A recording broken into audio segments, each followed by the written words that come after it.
Interesting. So there is feedback. I don't know. But hi. I'm just resizing the windows for the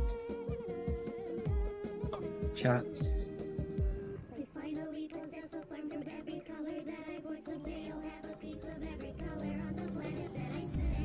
Okay, so I found this really cool tutorial that is 15 hours long. My God. Um, so let's just jump into it. In stylized 3D anime. You've probably seen that it is something that you can create, but whenever you look up how to actually do it, you find a lot of like basic stuff, but not really like in-depth information that you need to really create something that truly looks like a 2D anime. And if you say that's you and you want to learn everything that it takes to turn a 3D looking anime into something that looks truly 2D, then this course is for you. I am Nogi and I have spent the last 2.5 years roughly trying to collect everything I could when it comes to 3D or 2D looking 3D anime, and then try to implement those into my own projects to see if what I've learned and what I've gathered actually makes sense. And I think I've gotten there now, and so I want to share with you what you need to do. Throughout this course, I will guide you through the entire process from choosing which version of Blender to use to creating your actual characters, designing the environment, and of course animating them in that environment, the characters, and then, you know, going a bit further in the end into compositing to really give it the final polish and make it look really as good as it can be, render it and have in the end a you know, awesome, beautiful looking 2D looking 3D animation. Let's start with a simple definition for this. If you ever looked at anything 3D anime related, you've probably seen this word or this acronym before. And once you know what it actually means, it gives you kind of like a guiding star that you can kind of follow through any 3D anime or even NPR related project that you will do in the future. NPR stands for non-photorealistic rendering. You might have also heard of the opposite, which is PBR, which stands for physically based rendering. PBR is kind of based on reality and how reality is constructed, like how light bounces off things, and basically Sorry, the I only physical, saw realistic one message. worlds that we have discovered so far, at least. NPR, the So opposite then, I don't is know what the basically first based. half of your possible question was, but hi, welcome to the stream. Sorry, I'm just watching a tutorial right now. On you and how you want Meow. your world to look. So basically said in a different way, at the core of PBR, you'll find the real world, and at the core of NPR, you'll find the world that you envision and that you basically want to create. What we will be covering requires a little bit of 3D knowledge upfront, but I try to make everything as beginner friendly as possible. So if there's knowledge that is required that would be kind of like out of the scope of the course itself, I don't I know what would that is, provide I'm so links sorry. to extra resources in a separate page, which is the course page that you can access with the first What link is in the super description, bad? or probably also in the pinned comment. And it's going to be resources, going to be extra beginner tutorials, for example, stuff like that. So if you're going to follow this, I highly recommend that you actually also have the page open, or at least look at the page, because there's just a lot of good stuff on it. Well, I hope there's, because I haven't made it yet. Let me just copy and paste this new page. I need stuff. Um.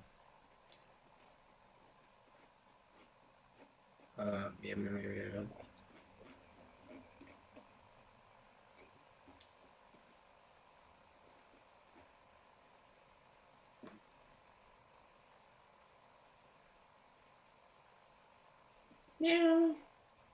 Okay, but let's continue. If you're anything like me, when you started learning about 3D anime or NPR in general, you were probably kind of confused because there are so many different techniques and oh, you can do it in this way. The hair could look like this. The face could be created like this. It all just seems like it's just thrown at you and you don't really know how to put everything together. What I've learned is that there are a lot of techniques, but all of these different techniques follow a couple very specific principles. The first thing I want to show you is this. Look at it, take it in. From this perspective, everything looks kind of the same. But when I move out of it, you can see all three monkeys have been made in different ways. So I think for this one it's pretty simple to see that this one is just Oh, drawn basically on a paper, and this one is whoa! a hard. I should show this video on stream, but it's just a very cool technique. Rah. Um, I should finish writing the. I don't know. Um, rah, I don't know. Harder to identify like why they're different. They look pretty similar, but when I go then and open this and show you what happens if I rotate the sun, one of them changes, but the other one doesn't. So something is different there too. The first principle that you should always keep in mind is that the camera view is king. Whatever you see in the camera view matters. So if I give you a thumbs up out of the camera, you don't really feel you've learned anything or I've given you approval. But if I do this, I think you feel a lot better, I hope. Yeah, so anything you see in the camera is what matters because, you know, you create a 3D environment, but then once the camera renders it, it gets Hello. changed into a 2D environment anyway. So who cares what the 3D model really looks like? As long This as it is looks good in 3D. Shijima from what's it called? Shimeji Simulation. I've been trying to model this for like months, and I just found a really good um, character modeling thing tutorial. Um, so I'm hoping to just work on it for a bit today. Not too long, just like seeing, hello, Obitron. Um, yeah, and I don't know, I think it'd be really interesting if I could, um, or what am I trying to say?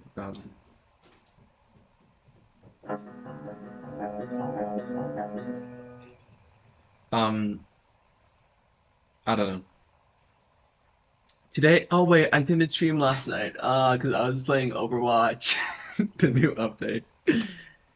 Um, I want to stream twice today, and I want to really stream, or at least stream for a long time. I don't know. In total, maybe not the first stream doesn't have to be the longest, but yeah. Sorry, I'm not making sense, but I will. Result. Do whatever it takes.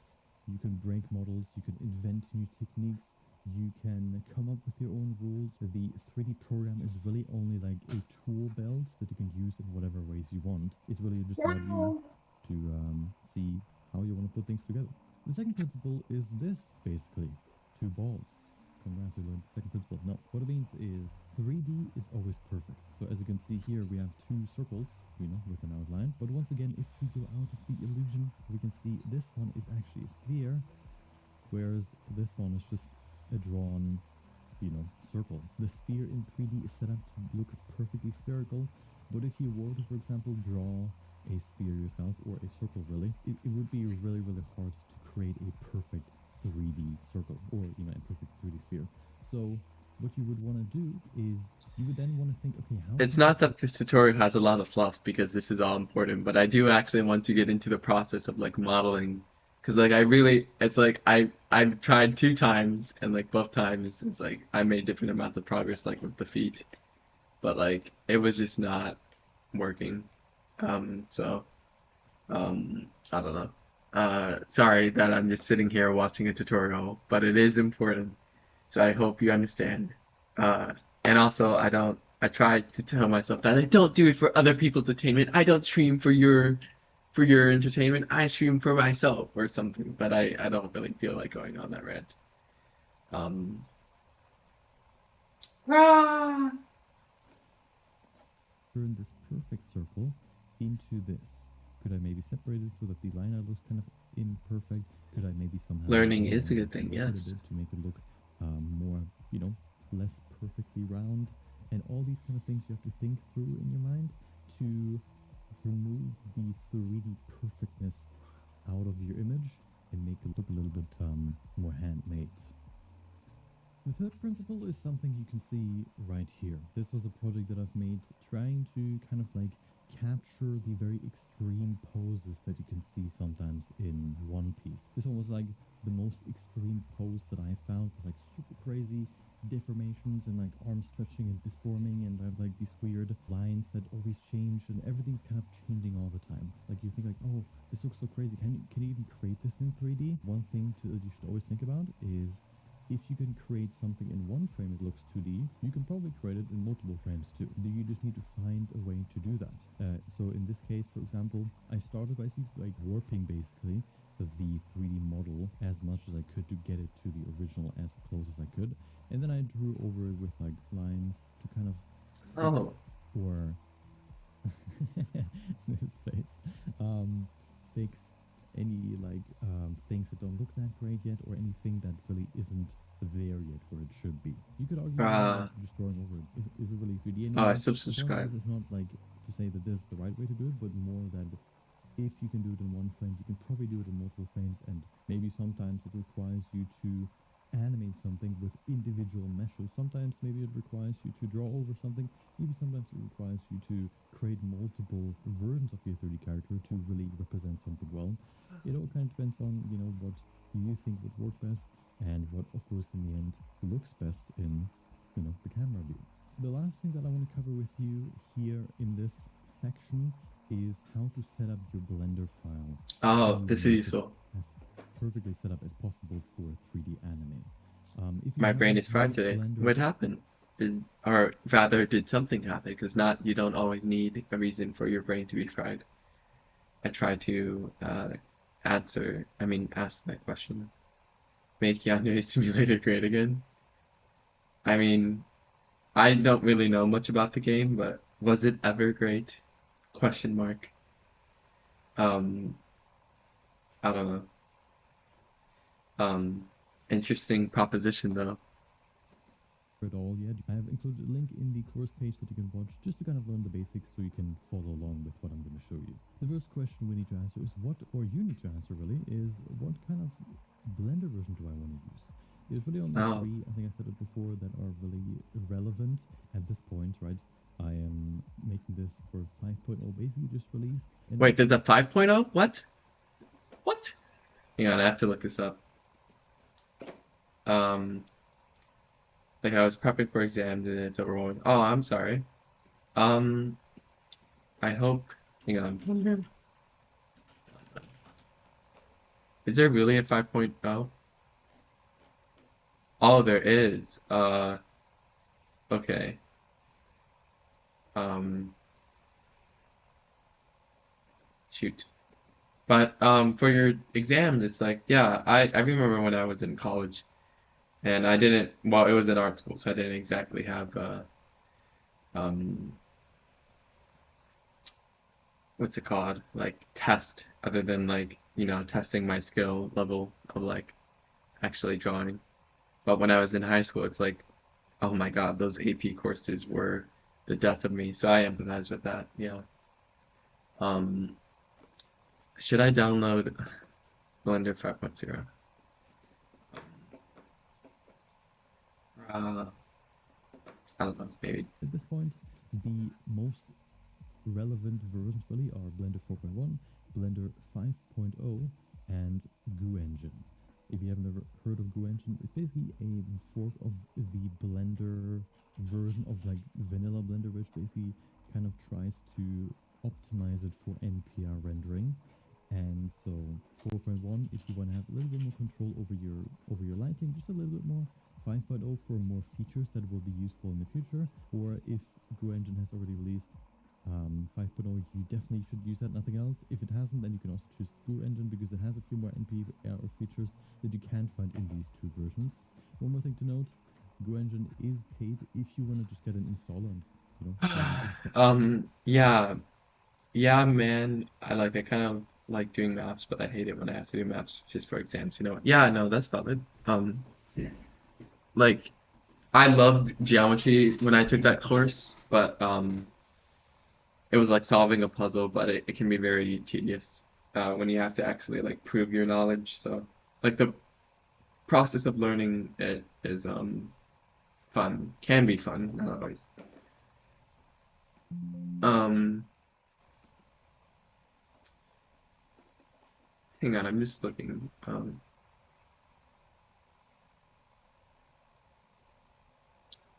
I don't know. Okay.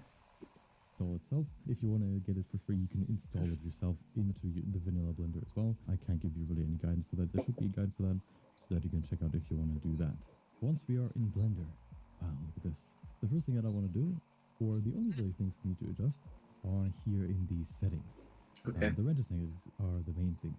What we first need to make sure is that we use the render engine Eevee. Cycles is Oh. really the only one, the other one that is really important, but that one is basically the PBR engine. Eevee is more the NPR engine. So if you want to do anything NPR, use Eevee, nothing else, okay? The Okay. next thing is ambient occlusion.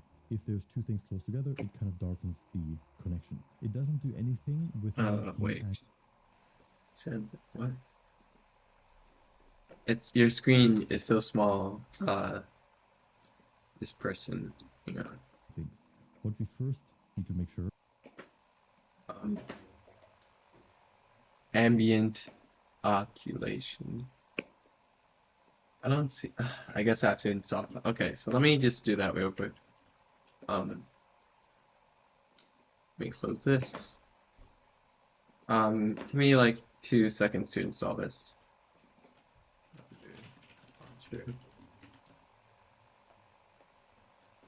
Um, this is going to be a slow because this tutorial is 15 hours long. I don't think I mentioned that. Like this is going to be a slow process, but I think it'll be worth it. So I should continue to um, try and pull through.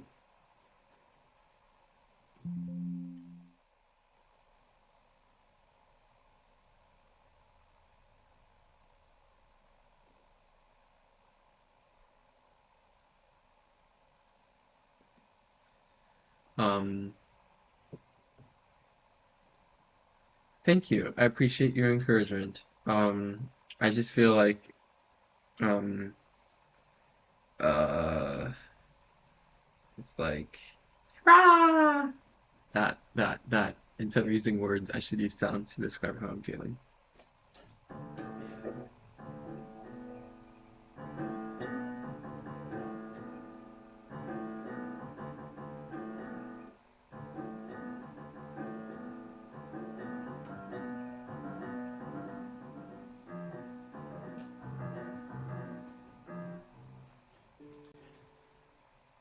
Okay, it's almost done. There we go. 5.01 launch. Oh, I launched it twice.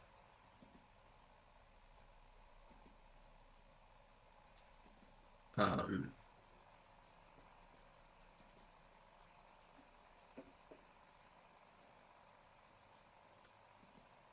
God. Oh my God, there's way too much happening. And then, what do? No, this is the wrong. Oh, God damn.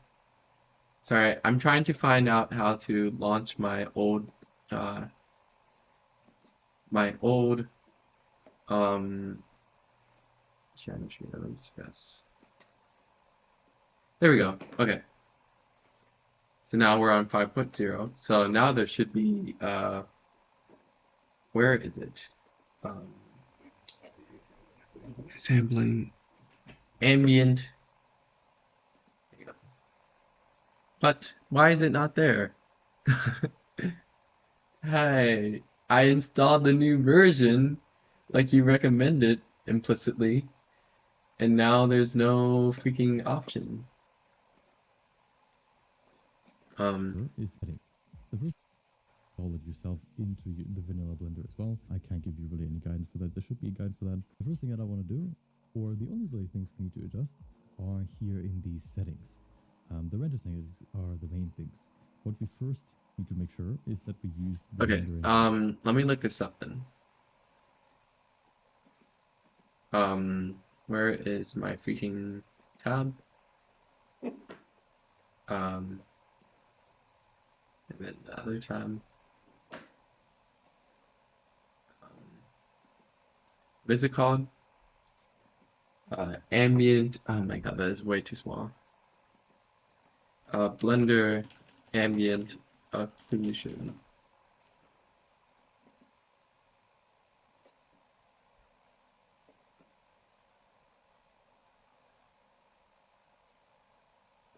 Oh, okay. They got rid of it. If I want to use sounds to describe how I'm feeling, then it would be Travis Scott fish meme noise. I don't know what that is, but that's really that really charms me.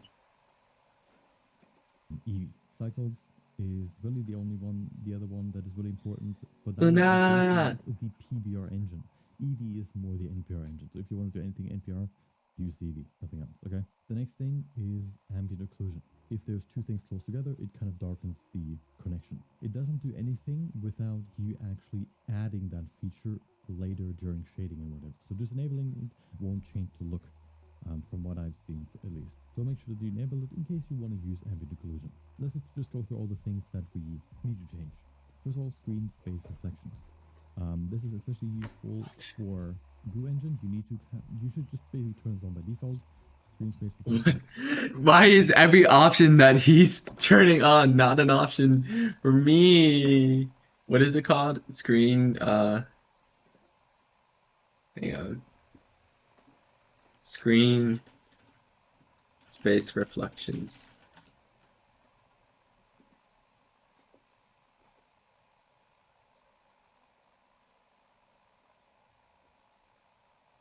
Uh, screen, um,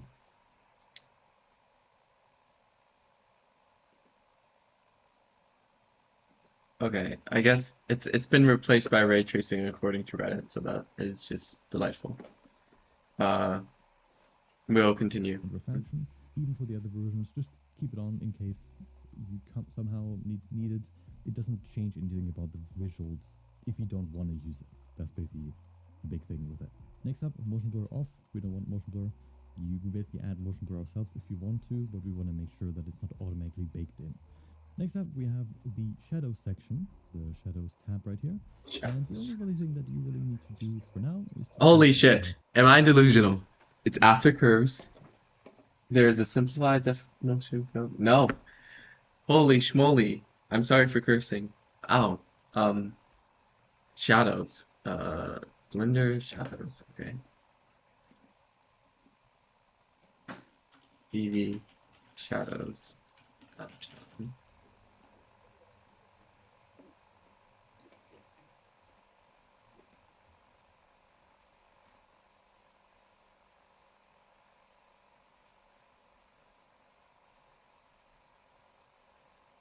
It is also ray tracing. Oh my goodness. Oh my goodness. Everything is ray tracing. It all makes sense. Cascade size to the highest Literally level mem. 426. It's kind of like in EV. What is mem? What does mem mean?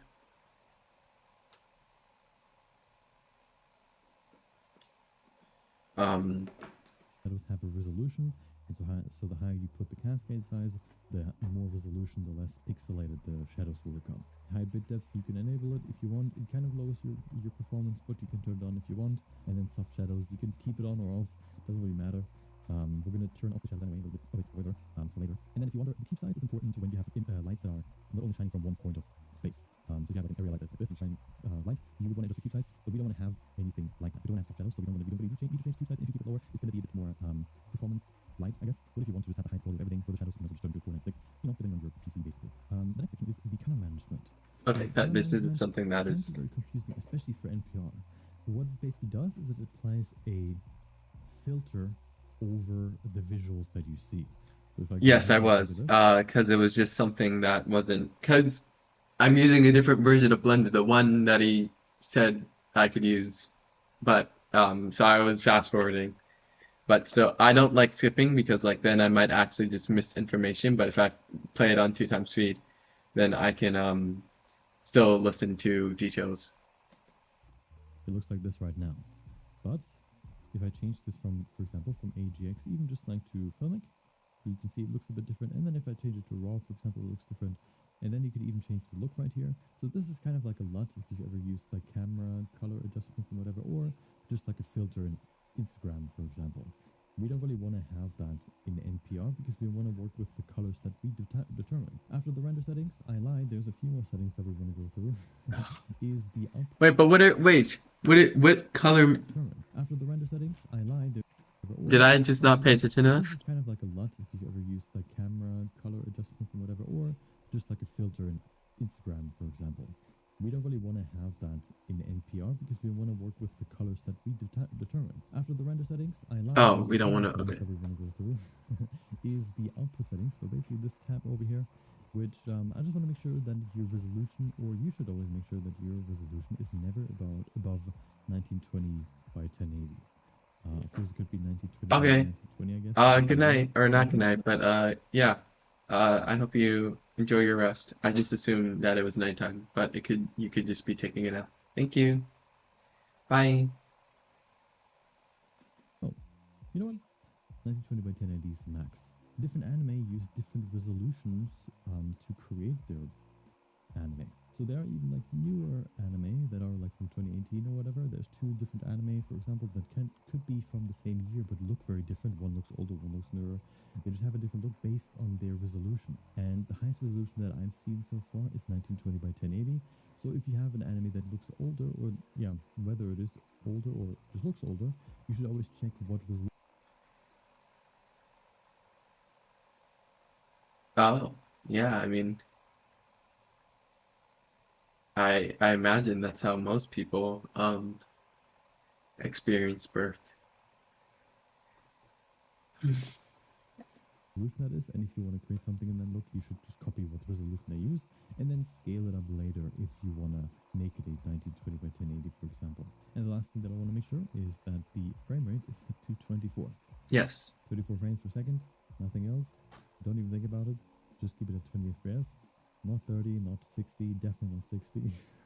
If I ever see you and you say you do 3D anime and I ask you what frame rate and you see anything but 24, I will just leave the conversation immediately, okay? Just 24, nothing else. You aren't explaining why it has to be at 24. You're just saying you're just out. You're, oh my God. Yum yum yum. Stick with 24. The last thing I want to talk about is the view layer settings. And all I want to make sure really, or that you want to make sure, is that combine is on, Z is on, and Wait, command you object. said combined off? Or that you want to make. The last thing I want to talk about is the view layer settings. And all I want to make sure really, or that you want to make sure, is that combine is on, Z is on, and command object and materials are on. If that is said, then your blend file is prepared. Wait, but what is the Z? I don't see a Z. Um, my God. My goodness. Maybe I have to go through other.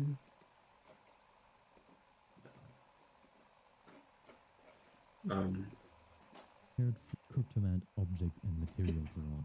If that is set, Z is on. okay, so how about Blender? I'm gonna look this up. Blender, new layer, data Z.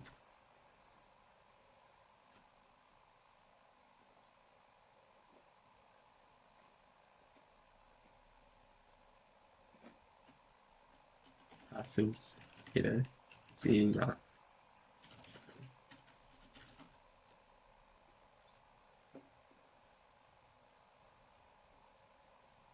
Oh, yeah. Okay. And command object and materials are on. If that is set, then your blend file is prepared for any 3D anime project, and we can go deeper into the actual material of how to create a 3D anime project. Yeah. Now let's talk about the anime art style and what an art style actually is. Here are two different photos from two different anime. They look different, but they're both anime, so how does that work? What exactly makes both of them look different, but still be part of the same thing? Let's, start by defining what an art style actually is. An art style is kind of just the visual rules that you use to define the art style.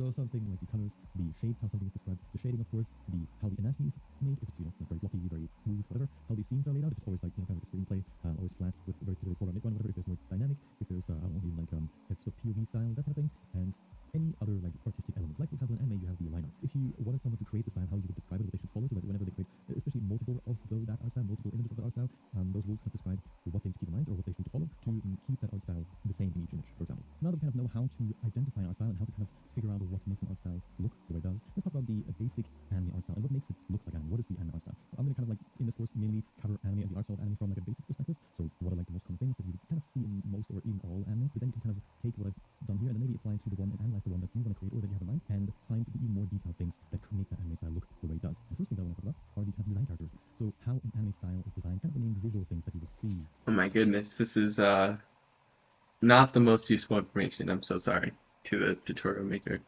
But like I've it's been 30 minutes. And I've only watched 50, I've been streaming for 30 minutes, and I've only watched 15 minutes of the video, and I haven't actually made anything yet. Rah. When you look at an anime, the first one of those basic design things is cell shading. What cell shading means is if you look at Luffy, for example, he has a very sharp distinction between the light and the shadow. And that's kind of what cell shading is. If you have, like, for example, a sphere in 3D and you light it from the top, you have like a very, very fine gradient that goes from very light to the shadow. But in anime, you kind of just draw the distinction between light and shadow. There isn't really any gradients in here. And that's kind of what you would describe as cell shading. You can see it right here. You can see it in Luffy. And you can also see it, of course, in this one. The second one that you basically always have is some kind of line art. Sometimes it's more simple. Like this one, I think it would be like the most traditional one, which is kind of like even line thickness here, and then kind of going around all the shapes. We'll first of all define the silhouette of any object or any element basically in the scene to distinguish it more from the rest. Here you can see it has line art too, but this one, for example, you can see it has like an orange big thick line art as well as a colored line art right here. So this one, for example, spices up the line art a little bit by giving it different colors, for example. But all of them have line art. Another one that kind of applies to most anime is anatomy. So if you want to create an animal, you want to generally follow that animal's anatomy to make it look like that animal. And anime kind of does the same, where if they want to create humans, they follow basic human anatomy for the body, and then you can play around with the face. The face is a bit more stylized than the body. The body is pretty realistic most of the time. Like, oh, you have like the chest here and the abs right here and the rib right here and biceps, whatever. This always stays the same. It might be a bit stylized, like the hands or the fingers, or like generally it might be simplified or stylized a bit, but it still follows the basic human anatomy. Face though is much more stylized than the rest, and there you have like all like the face kind of where you have like the creative freedom, I guess, that you can see between different anime. This one, for example, is a bit more like sharp in their shapes. Like the eye is kind of like this pointy oval, whereas this one, for example, is actually also kind of like slimmer. Here, this one's a bit rounder, though. The eyes are a bit rounder. And then of course with him, you just have like almost circles for the eyes and just the dots for irises. Something else you can see visually is when it comes to animation. Clip right here is that if things are very animated, they move very fast. They're generally more simple. So if you have some character, generally if they're standing, has a bit more details in their outfit or whatever, once they're moving, they're going to be drawn much simpler. And that is because if you have like to draw all these complex and like fast moving scenes, generally you just have to create so many different frames. You're going to make it simpler just so you can go through them faster. That's just like something that anime tries to do. The same thing happens when things get far away from the camera. They also get simpler, just because you can't draw as much detail as you could in like a close up. So something that you can also consider for your 3D model. If it's further away, or if it moves faster, you can simplify the model a little bit. You kind of adopt this simplification for productivity's sake or efficiency's sake. And then the last thing is just like the very exaggerated poses, exaggerated expressions, close up foreshortening, or extreme expressions, extreme like eye open, mouth open. Like these are things that you oftentimes also see as visual like characteristics of anime. The second set of characteristics that I want to talk about are the animation characteristics. So how things are animated, how things move throughout time, I guess. The first thing that I want to point out, if I go now look at the timeline, if I go one frame, nothing happens. Second frame, nope. 3, 4, 5. Okay, then there was a new frame. 1, 2, 3, 4. 1, 2, 1, 2, 3, 4. This already encapsulates multiple different things that I want to talk about. The first one is limited animation. So as you can already see, not every frame is animated. The animation or the anime might have 20 frames per second, but that doesn't mean that every frame is a new looking frame, or that every frame is drawn anew. Oftentimes you animate on ones, you animate on twos, or you animate on threes, for example. Which basically means that you only create a new frame every second, every third, every fourth frame. This allows you to save a ton of time, because basically if you think about it, if an anime has 24 frames, you would have to draw for every single frame 24 times this character. But if you only animate or create a new frame every second frame, you can already save yourself half the work with it not really looking that much worse. So if this was animated basically at 4 frames, look at that thing, it wouldn't really look that much better. It would look a bit smoother, but it's not really like getting like it doesn't really add anything in terms of promotion or whatever. So removing those can save you a ton of time without much drawback. And here, for example, so this one, for example, is animated on twos. Now what you can also see is that there's a variable frame rate even in a single frame. So if you, for example, let's see if you can find it, have stuff like this, look at him and then compare that to Gara Sand. I'm not learning anything. I'm just watching things I already know, and I want to skip ahead, but it's not. It's not. Hello. I recognize your username. Ah! Oh my goodness. Oh my goodness. The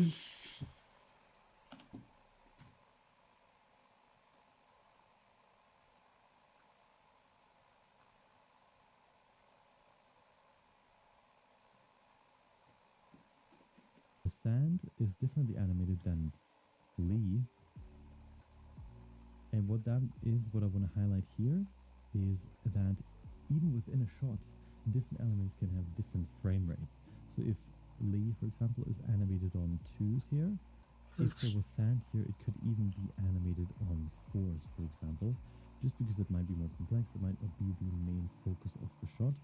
And this way you can save even more time. And something you have to keep in mind for 3D 3D, like for example, the environment is 3D, and it is just animated on every frame. For environments, that's fine, but if it's for characters, in 3D it's very easy to just have it animated on every frame, but that makes it very quickly look 3D because you wouldn't do that in 2D. So making sure that it only is animated or changes every second frame is something, just like something you keep in mind to make something look a bit more 2D. And then the last thing I want to talk about is here in the beginning, because look at his mouth. Nothing moves except for his mouth. Everything else stays the same. The only thing that is animated in this frame is his mouth. Oftentimes, if something doesn't need to be animated, it isn't animated. So here, everything, like the main thing here is him and him talking, I guess. The rest are just kind of like background characters. They don't really need to be animated. So why would you animate them? They could be like moving around, whatever, like kicking dust or whatever. Why? Right? You just like waste time on like a meaningless background that could even like distract from the main thing here. So you just kind of keep it still and only animate what is necessary. And then once he's done speaking, he just stays still and then release Oh animate. my So goodness. it's kind of like they use the animation to draw your attention to things. It saves time and it also helps with storytelling, for example. But something that you need to keep in mind in 3D. If things are not important, they probably don't need to be animated. The last thing I want to talk about is the production characteristics, or how you can also describe it is like the effects of the production, how the way the anime is created affects what the final result looks like. The first thing I want to highlight here is if you draw something, but you want to give it like this very detailed pattern, for example, how are you going to do that? Are you just going to draw these patterns perfectly, like how they would move in perspective around the cloth here? How would you like really do that? Do you just kind of have this more like flatly put on pattern or texture? This is just kind of like a traditional thing that you often sometimes see in anime if they have something like there's a lot of detail on them. You kind of do that, you see that for environments too, things interact with environments sometimes, but especially for code you can see this, where this basically was in the original drawing just a flat red, for example, and then in post-production in compositing, they added this texture on top, and then they kind of tried to imitate the movement of the arm or whatever, but it doesn't really exactly follow how he moves. It doesn't change with the perspective and whatever. You can see here like the line just moves across the sleeve, because humans can't perfectly create a texture put on this kimono moving with his movements. It's kind of reminds me of these fake ads with like, just like an image printed on like a hoodie, for example. Like, oh, look at this black hole print, and you can clearly see that it's just a picture put on like a hoodie. But what I have here is the hair. Look at the hair right here. This could just be like between characters or like inconsistencies Oh between. my goodness. I'm going to explode into a million pieces. That's it. That's how I decide. Is the future of Oh my God.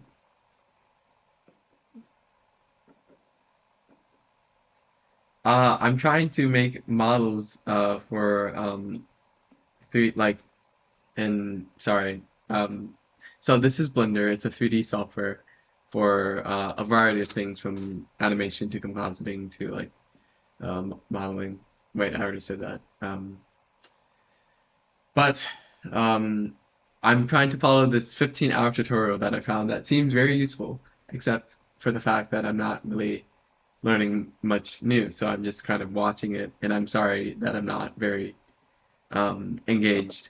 But I will try to scroll past this really quickly by Artists playing that it kind of at live on two this frame times and live in the speed. same scene. Like there's artists that create the main frames, and then there are artists that kind of create the frames that are in between the main frames. And sometimes maybe they could be like misunderstanding or just like forgetting something or just like not being able to draw something as well as it Hello. needs to. For example, here in this case, you can see like a little bit of inconsistency on this hair. The movement, like here, it's kind of in front. It looks like it's in front of the eye, and then it's in front, still in front.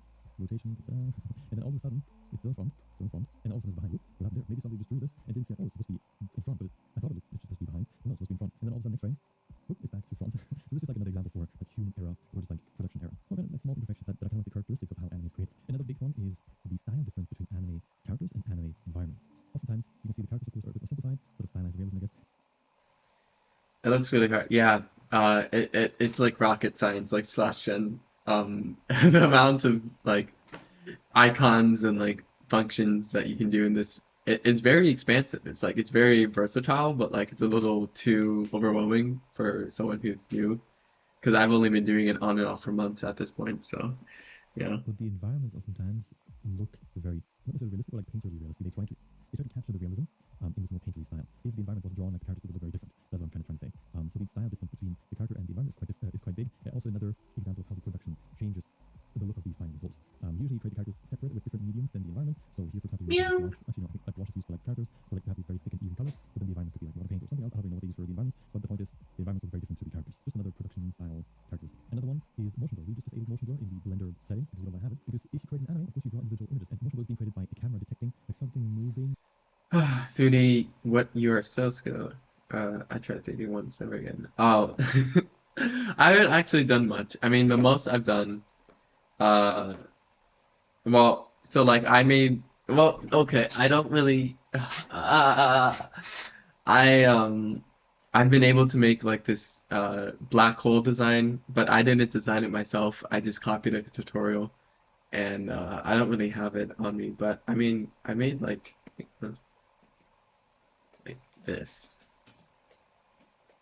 which was also from a tutorial. I don't know, just a bunch of fish spinning spiral.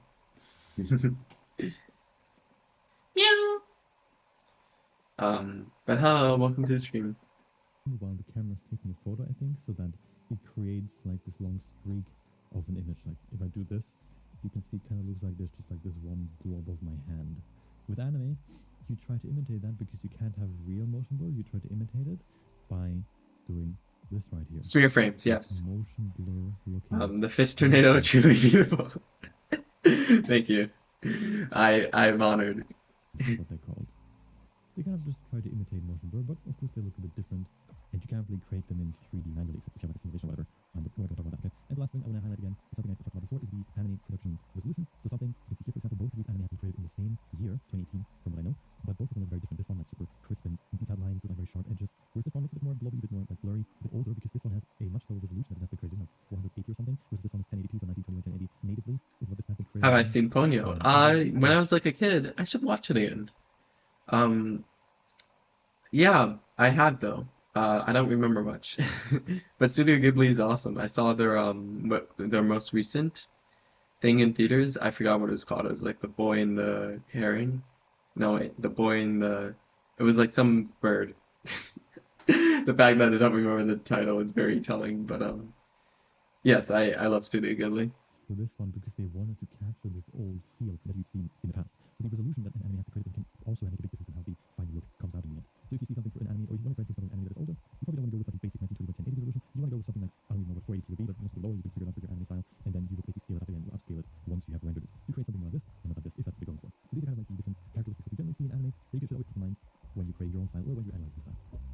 Okay, finally, 3D modeling. Thank you, thank you, thank you. Kind of covered a lot of theory, which can be boring, but it kind of also is the foundation for all the rest that we're going to talk about from now on. So, kind of worked. I wanted to go through it first so that we have the overarching thing that kind of affects everything out of the way, and then now we can get into the nitty-gritty details, okay? The first thing I want to talk about. I love how 2D is just staring at the T-posing character for a second. I'm trying to use this tutorial, but I'm literally 30 minutes in and there hasn't actually been any actual modeling or anything. So like I'm so sorry that it's just like the T-posing character. But I will do something soon. You can't see when your eyes are closed. My God. Crazy stuff. About is of course characters, because usually they are the main focus. So let's talk about those first. I will not go through the entire process of creating a character all the way from scratch, from just a cube. But what I want to give you in this is basically all the information that I think you need to be able to create any character for your anime project, or for most other projects too, yourself. So I'm not going to give you an entire workflow. You can just follow along. It's more going to be like you're going to learn the tools, and hopefully I'm going to answer as many questions as you might have about this process, so that you can then be confident and create whatever you want on your own. Whenever you think about creating a 3D, Have you seen how that is the one studio I've seen most Studio Ghibli movies, and I haven't seen that one though, but I plan to. It seems really promising.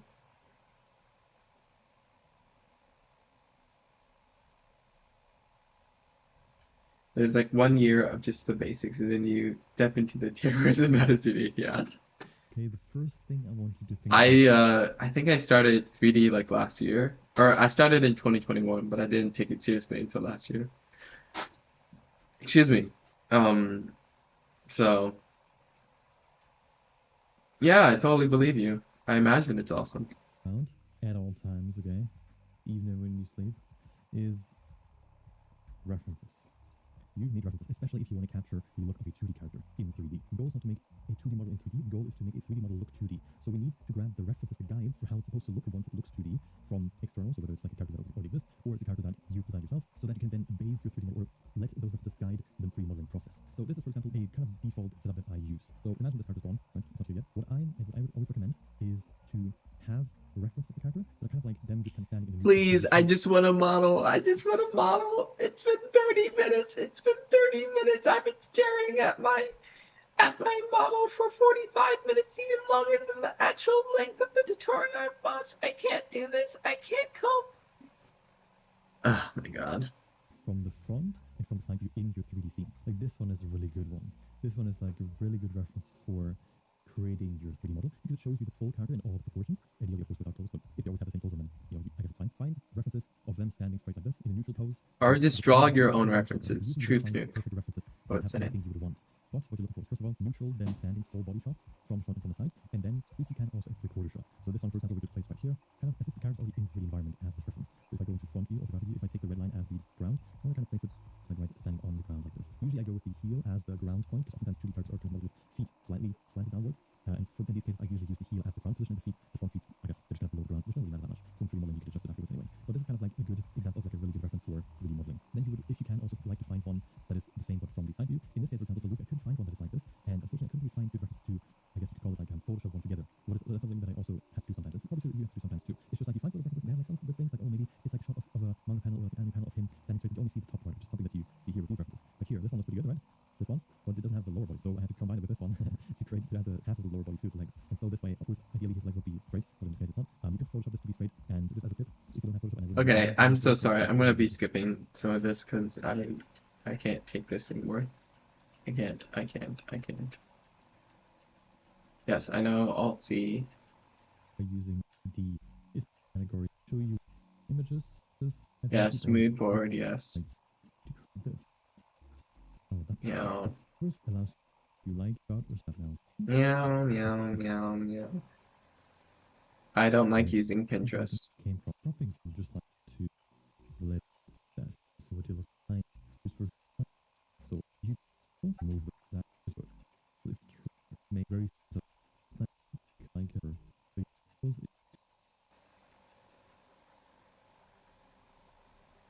again before animated things like anime. So I get one piece find this like other is I do you want to have appreciate him sharing long resources geometry. though. And if thing is wow, the basic body Okay, control finally, F, okay. a cube, and then if you press Control 2, you can add a subdivision surface modifier. Thank So you. give the cube Oh my god, we're starting. Okay, so Shift to A, Shift Cube. I know that's already Control 2. Oh my goodness. That's loud. I'm so sorry. Um, let's call this body attempt 3. There's not much room up my mind. Okay. Um, I'm so sorry. That is like really annoying to me. Um,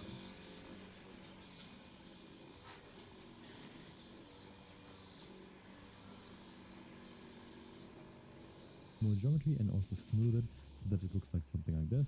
And the great thing about this is that it allows you to create very organic things with just this very blocky geometry. So if I move this, for example, now you can see how the sphere moves, and this is very useful to block out your character. So for example, here in this case, you can say, okay, I want my character, I'm trying to create Luffy's head, so I can start with like the top head, for example. So this could, for example, be the head, and then if you want to be more detailed, you can either add a second sphere by just shifty duplicating, or you can also just go here and then duplicate it in object mode so that they're separate objects. And then, for example, go in here and adjust it some more. Something also very useful or very important for your 3D model is that the model is basically, if it's not part of the character design, that it is symmetrical. So the right side is the my same as cat the is left just side. staring This at the makes window like she's the not whole even modeling moving. process a whole lot I mean, easier. cats are weird. They can do stuff like that all the time, yeah. Oftentimes the drawings, of course, are not going to be perfectly symmetrical. Just go with one side and work off of one side and just let the other side be created by something that will be very useful while you're blocking this out, which is the mirror modifier. You can create it by pressing Control, and then for me it's like the little hat icon next to the one, left to the one. It basically automatically Yes, adds the the mirror mirror modifier. modifier to your mesh. If you have any trouble working with the mirror modifier, I also have a link in the course page that gives you that is just like a mirror modifier tutorial, because I've Hello. seen people have trouble with the mirror modifier. This video should help you fix most of those issues. So now, for example, we can go in here. Alt-Z allows you, for example, to select both vertices. If you don't have Alt-Z enabled, you select this, you only will select the front one, the one that you will see, because it covers the other one. But in this way, for example, we can now go in here. Wait, so we're really just gonna block in the shoulders by using use spheres? Spheres to create the basic What? the basic shapes. So we can Oh, here, okay. do that. Sure. You can do the same for the Why not? Usually, like, wait. No. Wait, what? Why is it GC? Um, SC. Wait, why? Oh, because the rate. Okay.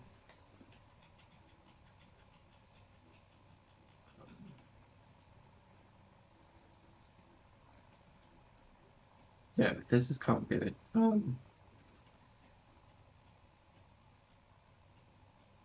Okay, let's start with the cube.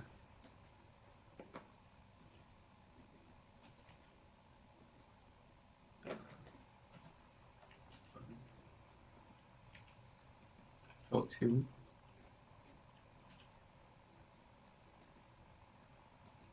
Control A scale. Why don't I have screencast keys on just in case anyone wants to see me? And also, I should put them in the middle. In the middle.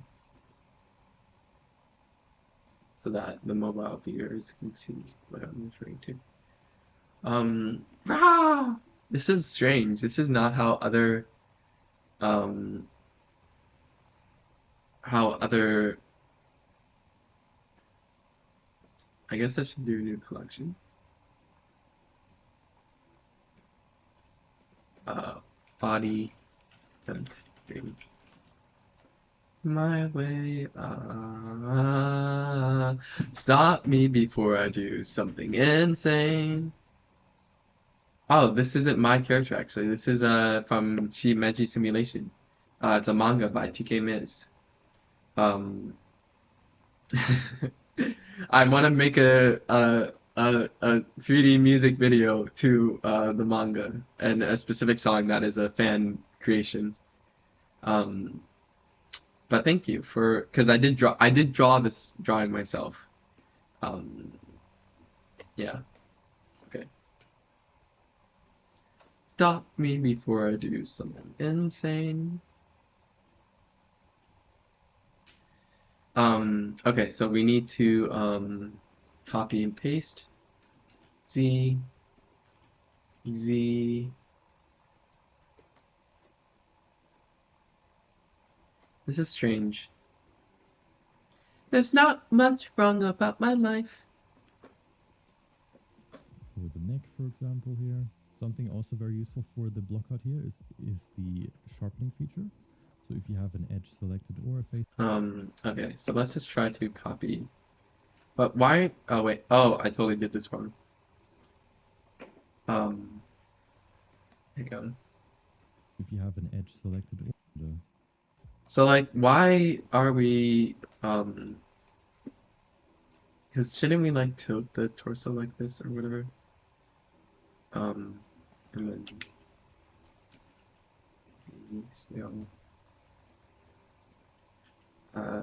why? Oh, not me too. I don't know. It feels like I'm doing something wrong. Um, yeah. I feel like it shouldn't be like this. It's like um I learned this other modeling tutorial that like wasn't like just blocking out the shapes like this. Like this is weird in my opinion. But I will keep following the tutorial nonetheless. for the neck, for example, here, something also very useful for the block out here is the sharpening feature. So if you have an edge selected or a face selected, a face is really just multiple edges. You can then press Shift E to sharpen them, which can be very useful. I can show it to you here. If you select this edge and then do this, you can sharpen it just to create like very sharp edges in in times where you need it. Here, for example, if you want to make this just a tube, Why isn't it mirroring? Sorry. Ah, there's a freaking loud leaf blower right next to me, outside my window, outside my door right here, and it's bothering me. Ah!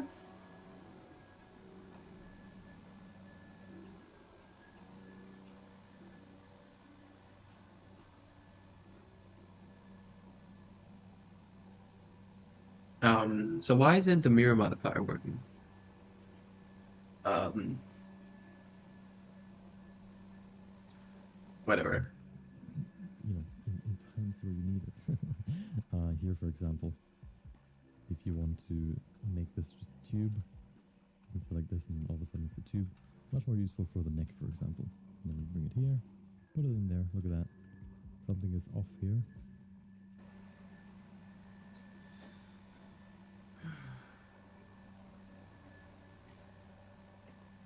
Okay, I guess we can,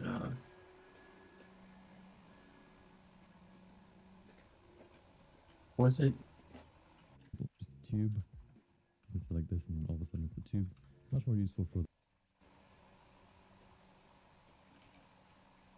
How did you do that? make where you need it.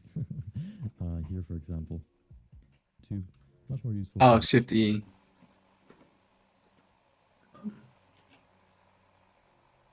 What's the Shift E even do? Edge crease? Oh.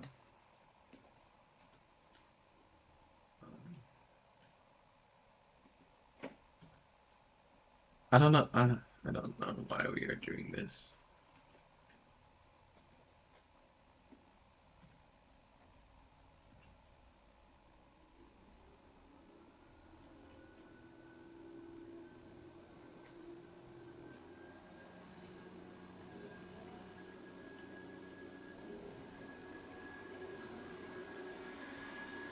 Dude, this sleep layer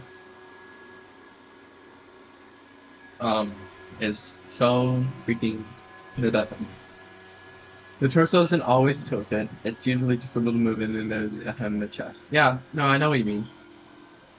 You should make the circle bigger. Yeah. Um, I think I just did that. Or, I don't know. I'll just expand it like this.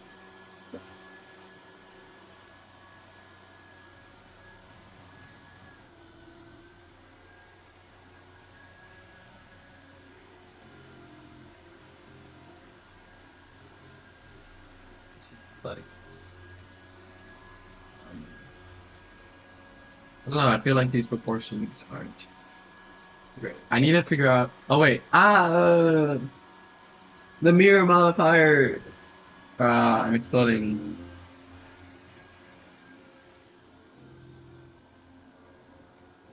the neck, for example. And then bring it here, put it in there. Look at that. Something is off here. Why is this one not in the middle? I think I moved.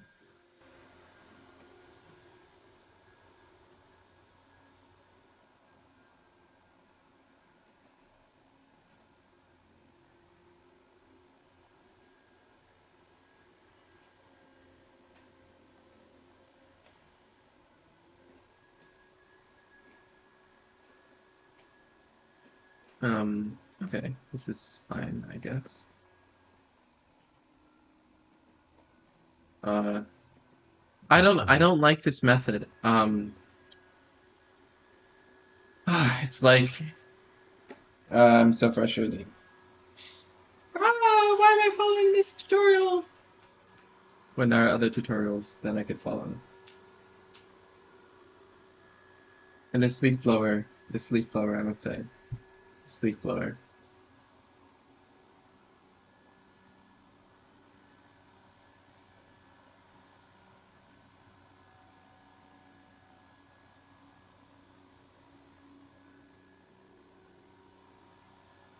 Stop me before I do something insane. Off the middle. So let me just bring it into the middle again. Something like this, I guess. I think I did something wrong. What you want to make sure is that the middle is perfectly straight. And then also, of course, that's why we have both sides, not only the front view, but the side view too.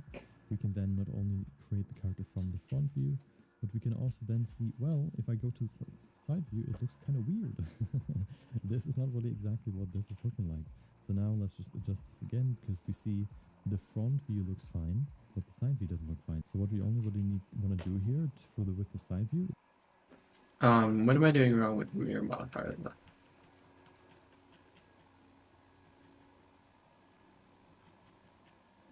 Just go with one side and work off of one side and just let the other side be created by something that will be very useful while you're working this out, which is the mirror modifier.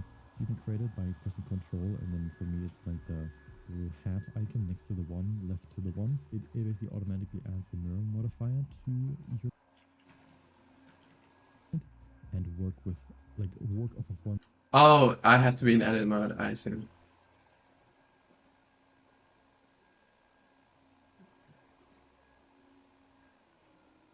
There we go.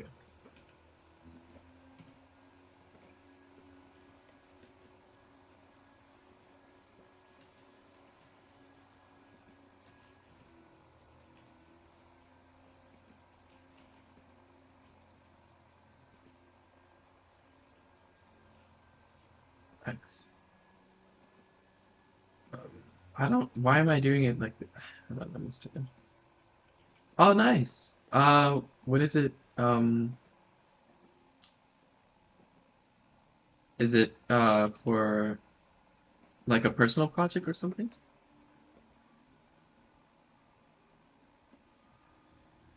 That's very cool. I was storyboarding something for a friend the other day. I'm still working on it. One side and just let the other side be created further. For this, what rate the character again, because for example, it needs to be much further back here, and then that looks a lot better. Something useful you can do is also just have one object for the head and one object for the lower face, I guess, for the jaw and nose and whatever. Here you can see it's kind of looking weird now, so we need to bring this back a bit, and this way you can just refine your body more and more and more.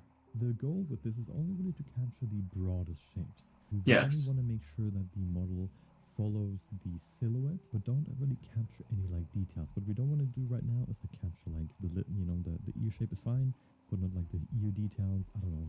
Of course, this by characters about 2 meter 50 on the Mm. right height or not. Staying with allow this is head sculpt and then model the body from there. Model I and have if to you can scroll sculpt. through the whole block centimeter high, and then other projects with like 200-meter high characters allows you to use the same settings for all different.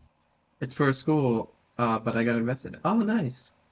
I love when people take school assignments, like they take creative freedoms, like with or just like investing Cubes. creativity into And it. once you've gone through the whole block art process, 3D modeling, like simple block art process with cubes, it could look something like this. And this is the block art that I made for the loop. So why didn't you show the whole process? I'm out here crying alone because I didn't get to. Okay. Um,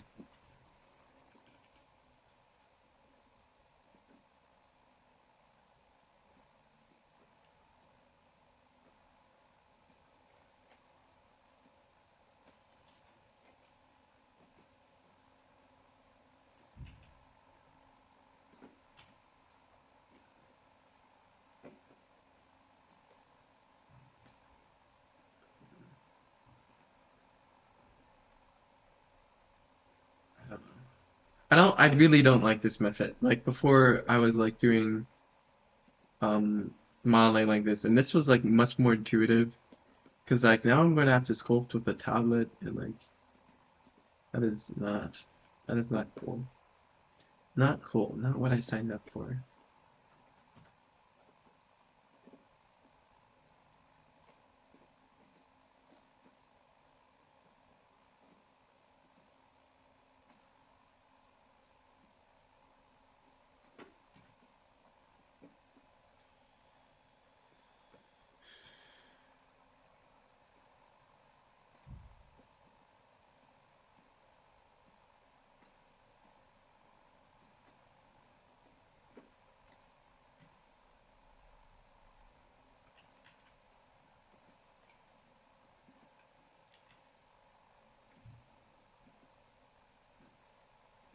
It's about a realm of hobbies where it's like thousand different texts for different hobbies. Let's go over kid where they pick art and loved it. It's still work in progress. It's not finished. Oh, that's very neat.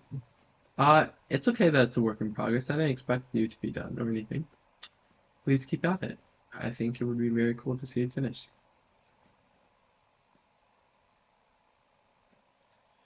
I don't.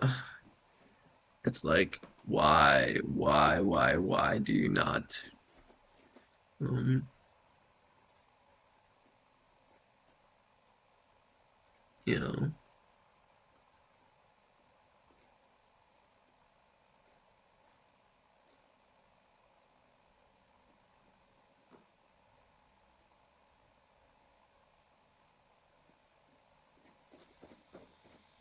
Luffy model.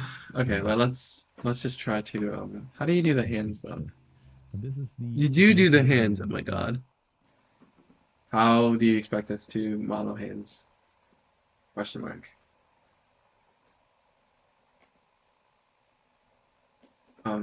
Okay. But I will try.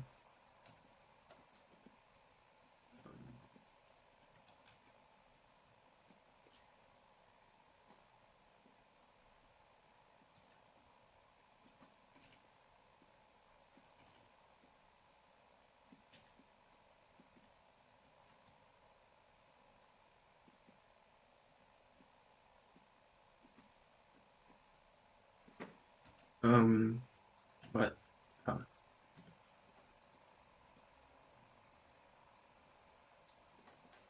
Oh, it's like I don't know.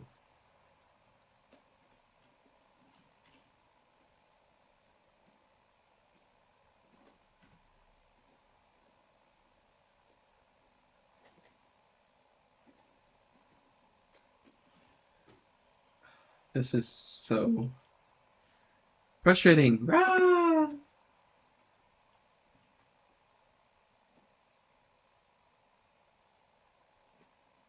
At least I sketched the proportions beneath the actual um For the Luffy model. As you can see here, I actually sculpted the head already. So if you want to, you can also start with a head sculpt and then model the body from there.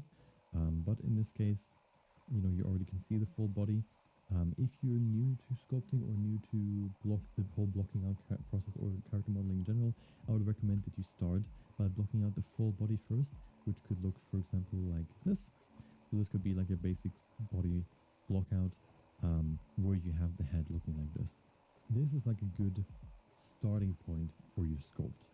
Um, once you have this, once you have created your character block out, you then want to make sure that all these individual cubes, they're supposed to be scale 1 and have location 0. The way you can just make sure that that's the case is just select everything like this and then Control A to apply, and we want to apply the location rotation scale. Since we want to do all of them, we can just say all transforms.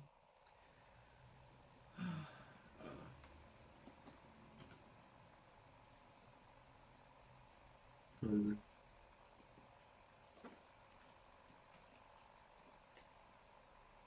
I don't get it. Ah! Okay, let's check out the resources that he gave. So, how many characters?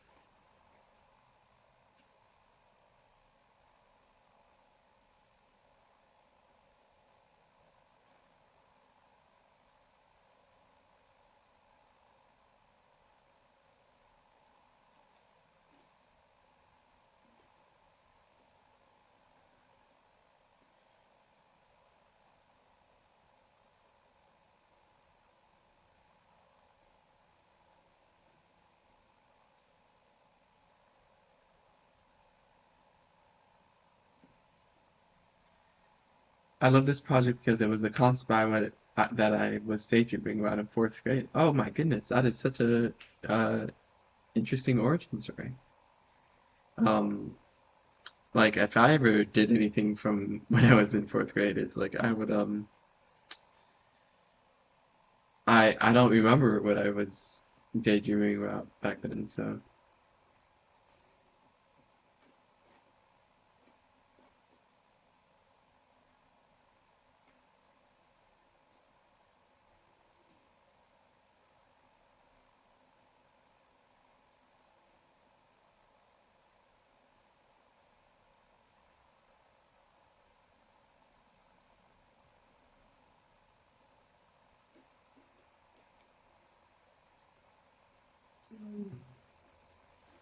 okay, um,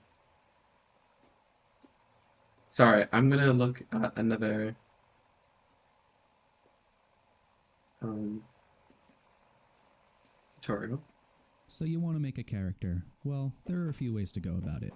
I prefer box modeling, that's what I'm doing in this video, and it's basically just starting with simple shapes, pushing points around, and slowly adding detail as you need it. Another common workflow is sculpting. Modeling first, then shift A, and add in a cube right here. And if you're wondering why my colors look like this and you want yours to look like this, you can just go up to the top right up here, click this arrow, set it to matte cap, and choose this one or one of the other ones from the list. And I also always have cavity turned on and set to both, and this just accentuates the edges and makes it a little easier to see. So this cube is going to be used for the torso. I'm just going to press 1 to look from the front right here and tab into edit mode.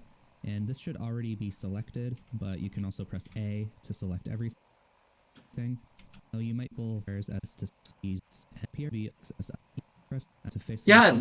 this guy is like extruding. Thumb, and Oh we my can God. scale to go into face thumb. I I'm not much going to make all the fingers. This is going to be kind of mitten style. Press 3 to go into face I would much prefer the extrusion process rather than just copy and pasting. But you know what? I'm just gonna follow everything about this tutorial that I can. So let's just oh my God. Let's try our best. Um, like oh my God. I can't click on the individual. Oh my God. I'm literally gonna cry. And that should, Do you have actually make the everything the neat. subdivision applied? It's meant you actually need this. No, Finish you this, don't. and then convert mesh, which basically just applies all modifiers on all objects. So Oh, now you we do have apply convert them. Okay. mesh, which basically just applies all.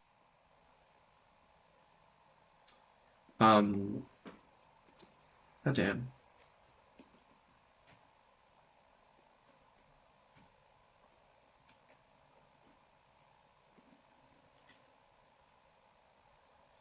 Um,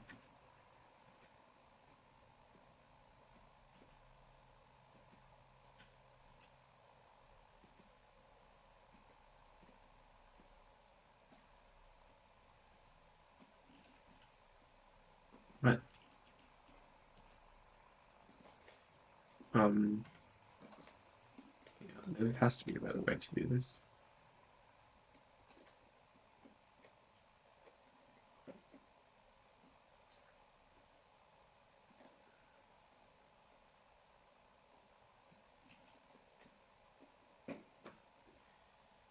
Um, I'm not having fun.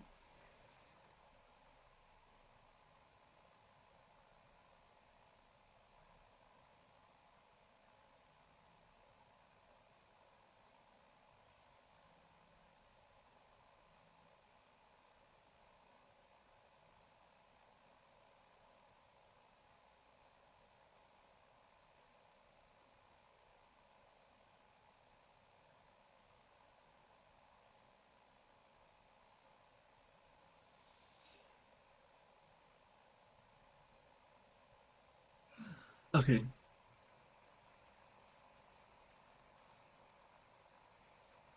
Um, I wish. All modifiers on all objects. So now we have actually the geometry that we can now work with. Now what we want to do is just bring all the individual objects, as you can see here, together into one object. So except for the hands, of course, and the head. Let's start with this, for example. Let's select everything here for the main body, like this.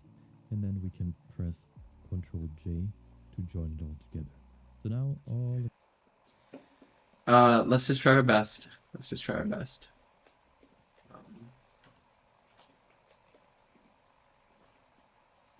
Bring this down.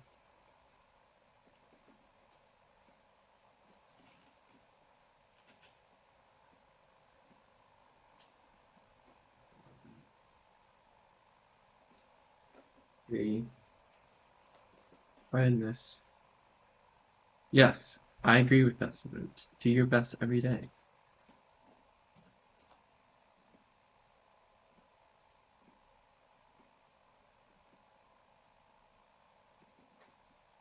Um, this is fine. So like there was this other tutorial called Modeling for Animation. I forgot who it was by, but it was like not sculpting and it was well, there was a little bit of sculpting, but it wasn't like using your tablet sculpting. And like this is like so much different. Rah.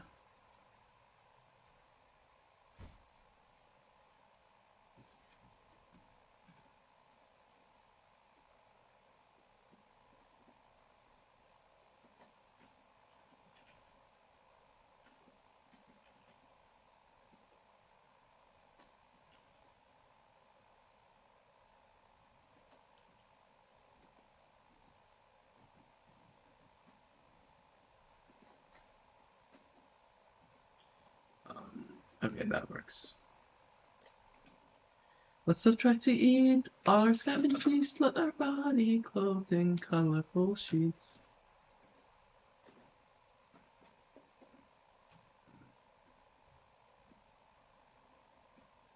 Yeah, we can ignore it like that. Because there is a curve to the I no more yearn for the starless world, crushing pain as this loneliness world. I might have it.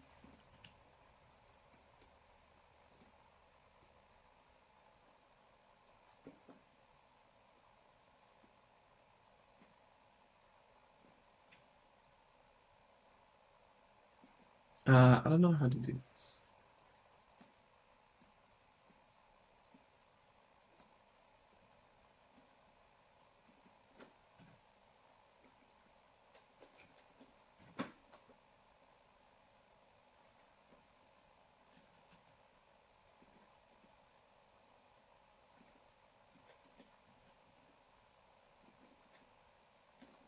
Three.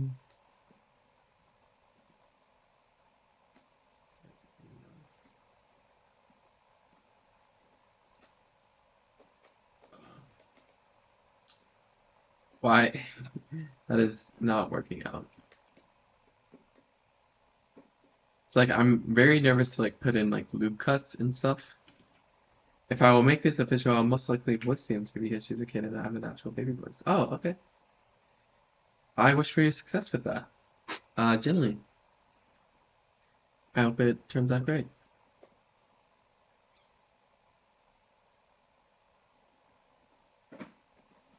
Mode or that button up there, E to extrude out for the modifier panel. It looks like a little wrench.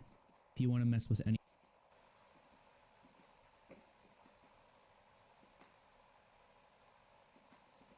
let's turn the reference back on and just scale it to a point where you think it looks good or if it matches the reference. Now with everything in place, let's press A, Control A, and apply the scale. This is important for modifiers because a lot of modifiers look at the scale and this will change how they act. So it's important to apply your scale right now. Nothing is named over here. You can either select things over here, double click, and rename it. So I'll name this head, or you can do this in the viewport by let's do the hands next. So drag it out right about here. I'll select these points and drag this out. And I'm going to add a few loops now. So Okay, maybe I can,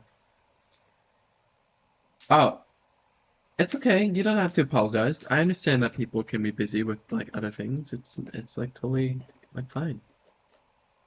There's no harm in, having other things to do. Do do do do do do do do do do.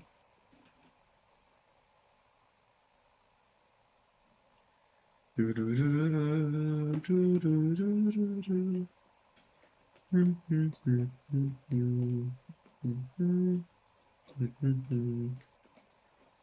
You really don't have to. Like, Jilly, I don't want to put that pressure on you, so you're literally fine.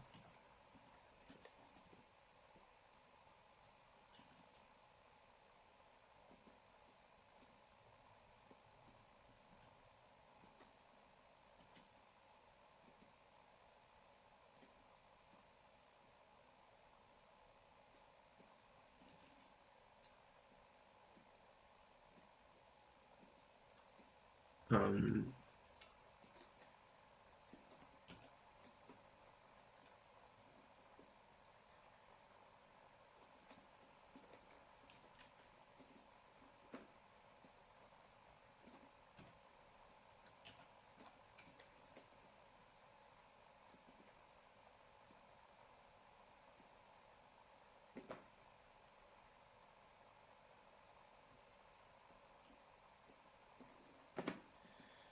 And dude. this is a one object.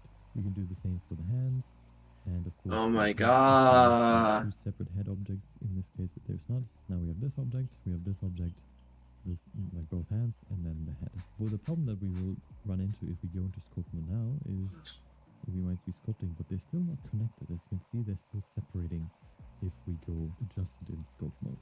So we still need to do one more thing so that we actually merge them all together, which is we just go in here and then we apply a new modifier, which is called the remesh. Put the remesh on there, and then This is fine.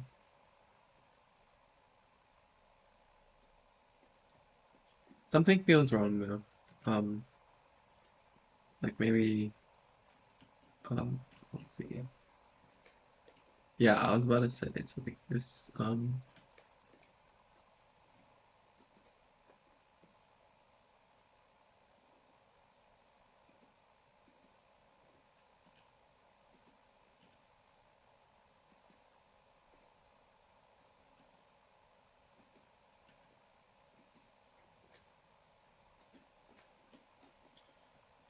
see. Three.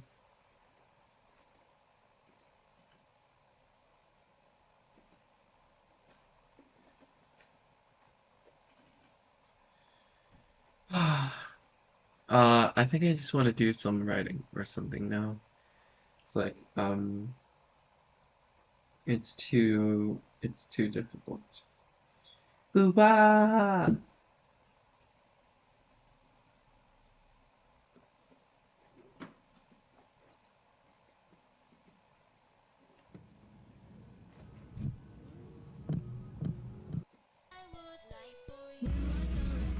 You gotta fast moment enter that real success. I don't know. Are you making a 3D thing or yes, I am. Uh, and Blender, which is a 3D modeling software. Yes. Um, you meant PYJAS? What are you referring to? Sorry, sometimes YouTube automod deletes messages, so like I think this may be a case of me not seeing the first message. Because I only see one message after no problem.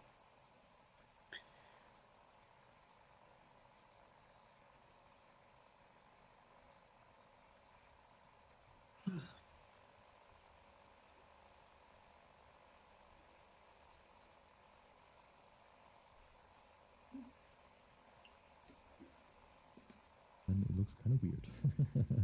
And that is because we don't have enough geometry. The voxel size basically describes the resolution of the mesh. Right now it's too low, so we need to reduce the voxel size. What you can do, for example, is just add a 0 here, and then all of a sudden we all go with one side and work with, so the pressing A basically, all like the weakers. I think I moved right side, and then that's what before division 2 on the ground, maximum 2 meters, and recommend not also as you can see here, I actually sculpted the head already.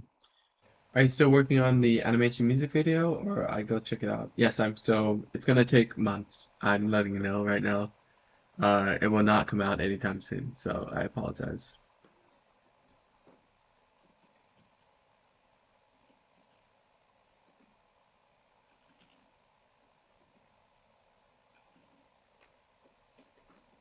Mm. Oh wait, why did the? There we go.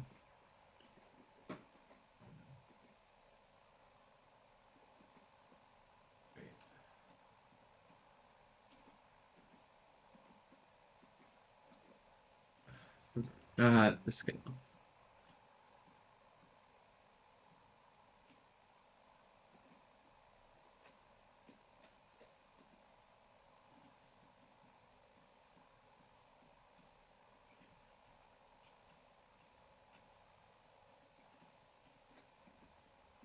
I don't understand why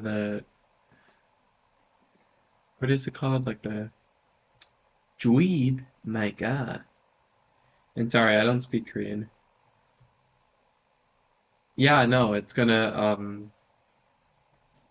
because it's a long process, you know? It's like, modeling, animation, uh, UV unwrapping, just a lot of things to do. Um,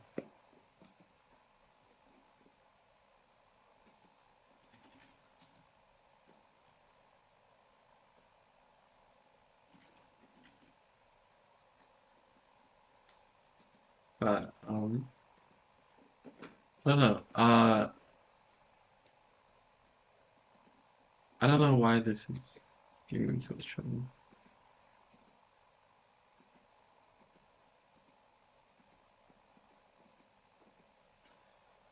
That's cool. Thank you. I really appreciate that.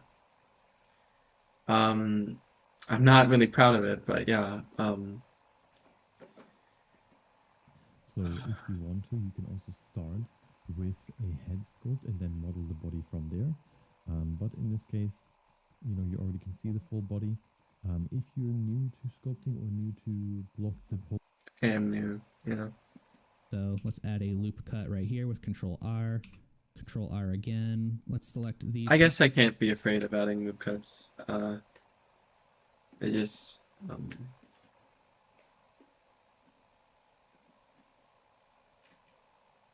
oh, because the scale, okay, I get it. Um,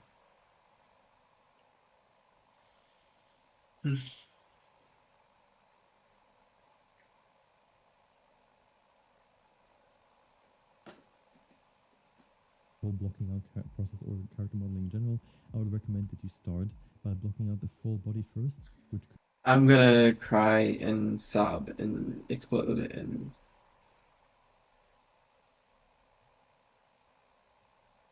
uh,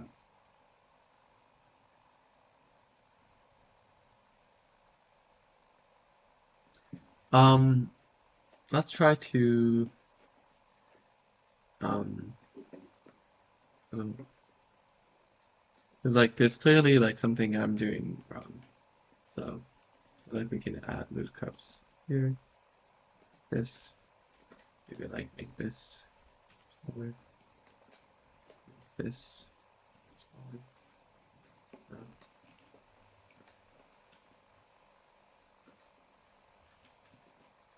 I love that is I'm integrating this.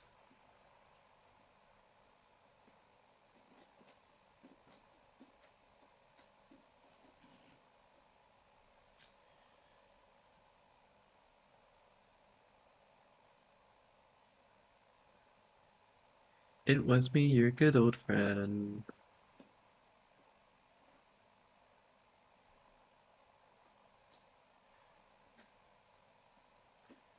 I would lie for you.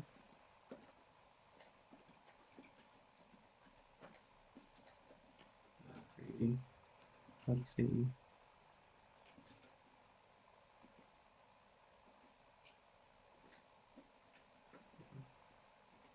This. Oh,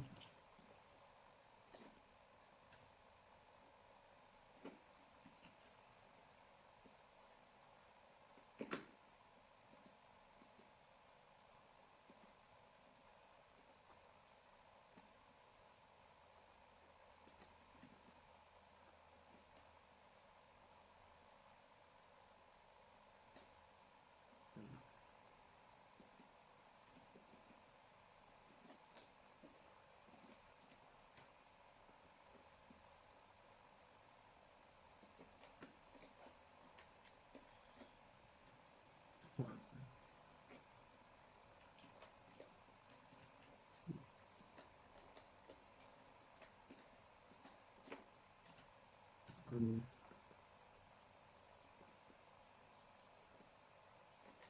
It was me, your good old friend. Your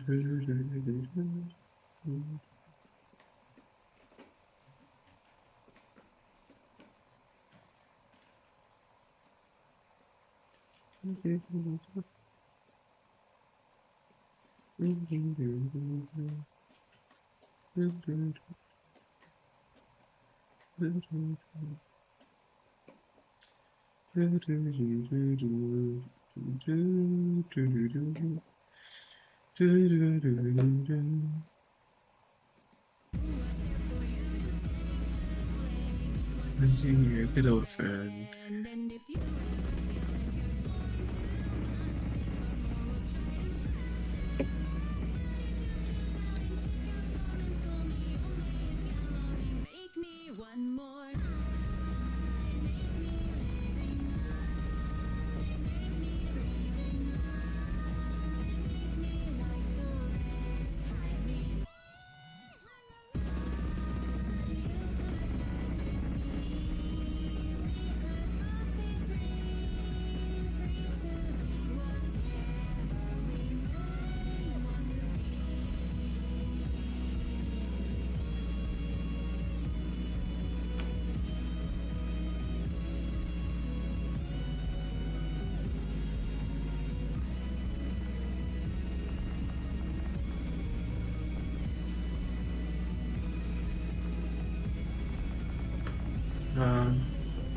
That I don't actually like that.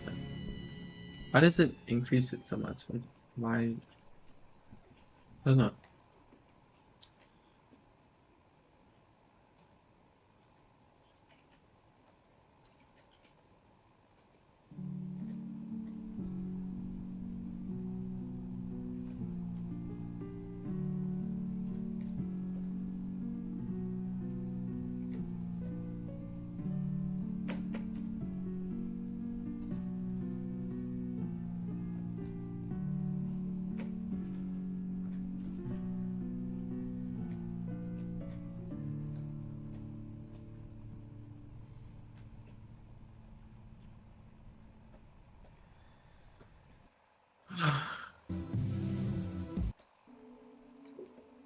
What's your dream? I don't know. I hope to one day produce a series of episodic well, I messed up the order. The episodic series that I've written um with full animation and everything. Um yeah, that is kind of what I'm thinking.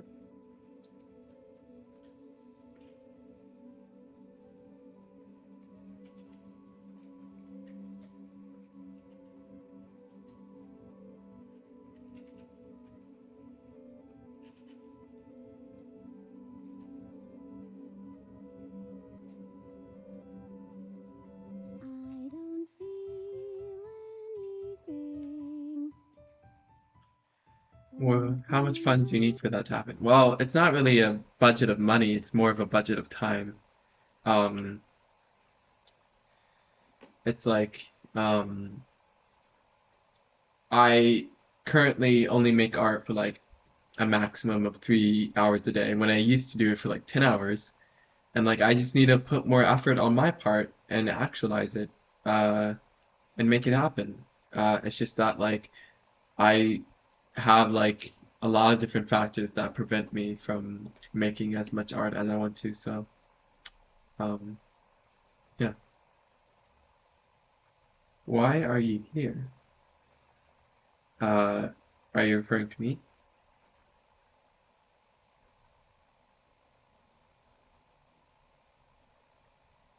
or someone else like that?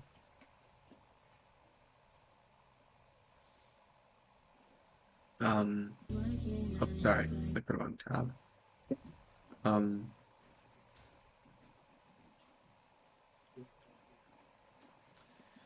Could look, for example, like this. I don't really get this. Points right here, move them down a little bit. These ones right here, and pull them up. We can just Yeah, I should work on the feet. Because because they're very underdeveloped.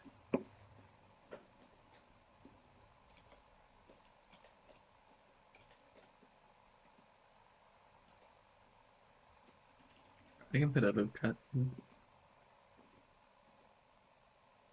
Drop this here. Drop this here. Is that really how wide they're? Okay.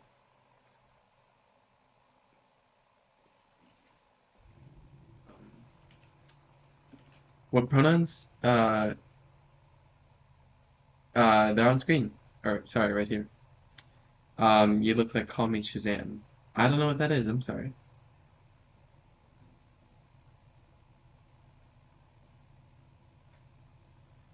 Um,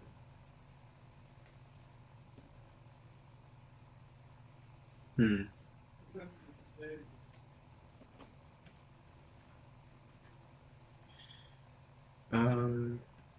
Well, there's just um, it's fine, I guess. Here we go. That's doing. Suppose.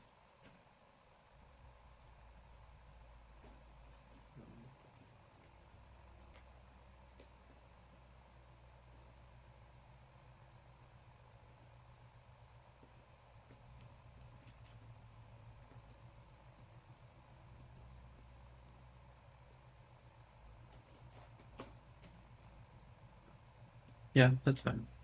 That's adequate, to put it lightly. Um, character modeling for beginners. My God.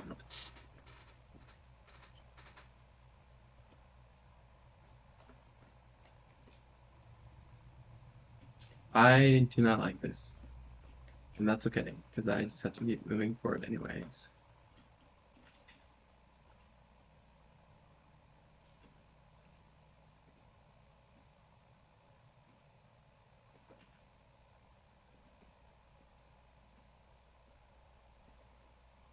So if I go here, yes, there are two joints for the thumb, because it is two joints. Um,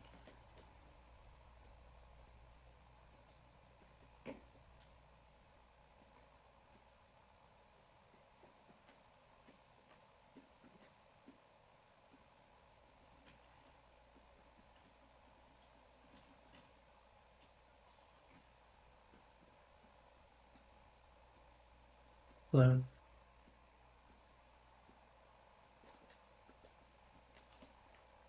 Move this lower.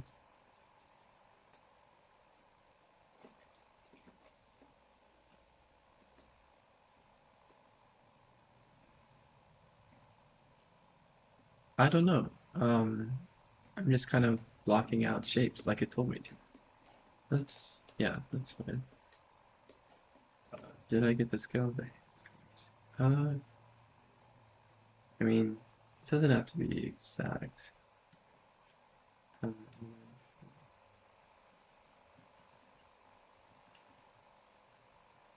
um, it's like So this could be like a basic how precise way does it have to to like be? Because you said not always to. have the Yeah, I don't know.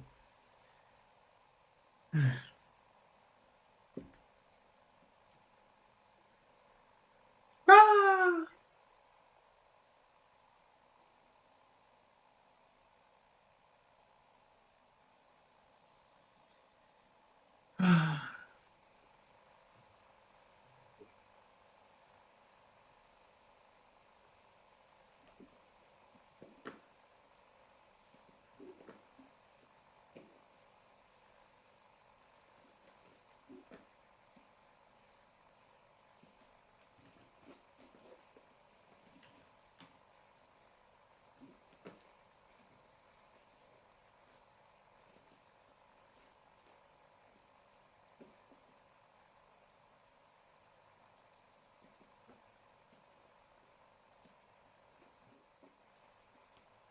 Yeah, let's do it.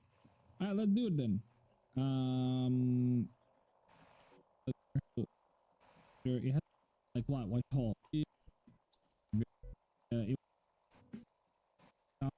gonna receive. I'm I'm gonna move it to the side just like that. And I'm gonna do a mirror, and I'm gonna, alright, specifically, so you're as much as straight up create a, we're This gonna is so try much to different change from. this. Oh my goodness, hello. I I don't understand. It's like the ways that you can model and block out a character are so the variety of it is like discouraging. It's like I really just want to I don't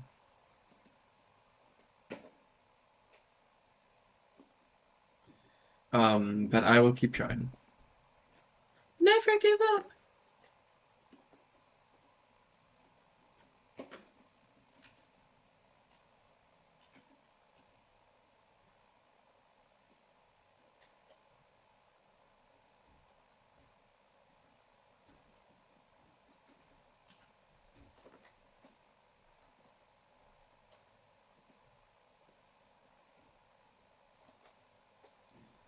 Do you have a 3D printer? No, I do not.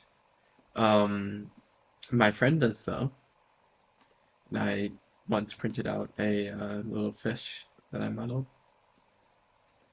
That was it though.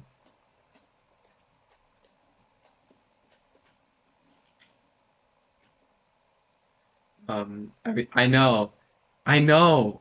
It's like the tutorial. I don't get what I'm doing. It's just telling me to make everything oval, and like I, I don't understand, but I will follow. And then I don't know. I can add like so like for here, I added some loop cuts for the legs to like make them more less ovally. But like I don't understand what I'm doing. It said just to just like block out the basic proportions and stuff. So that's what I'm doing. And I will follow it as much as I need to.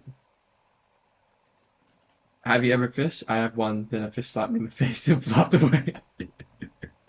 I'm sorry for laughing.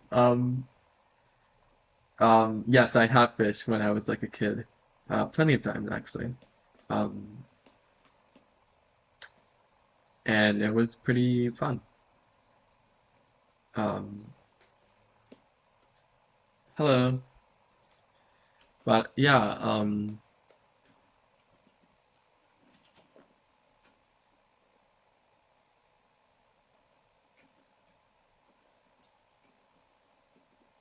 that,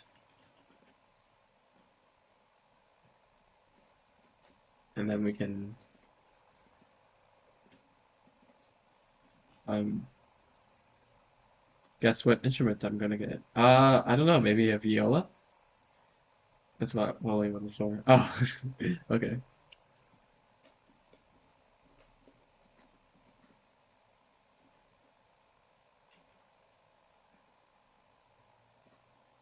No, okay.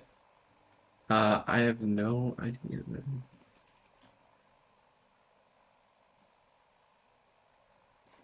There. That looks, wait. Yes. Guitar. Oh, nice. Oh, wait. Someone was guessing guitar. A Hachi. I've never heard of that instrument. Wow. Oh, what did I just do? Oh. All my tabs got, yeah, gone. Sorry. I need to bring back all my tabs. I think I pressed the Windows key on accident. Um, okay. Um,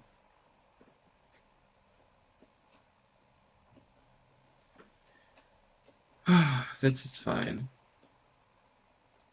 A Japanese instrument. Ooh, what does it sound like? Is it like percussion or like strings or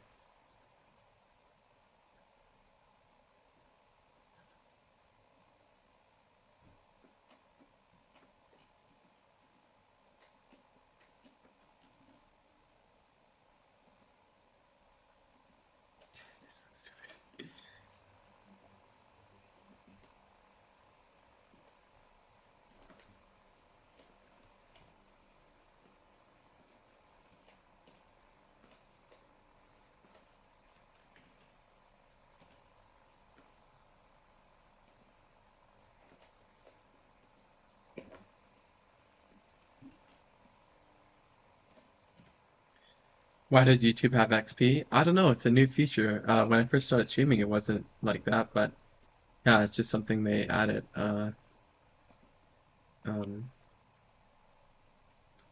like sound like I don't know. Oh, okay. Well, happy early birthday, or whenever it is. Glad you got a cool present for that.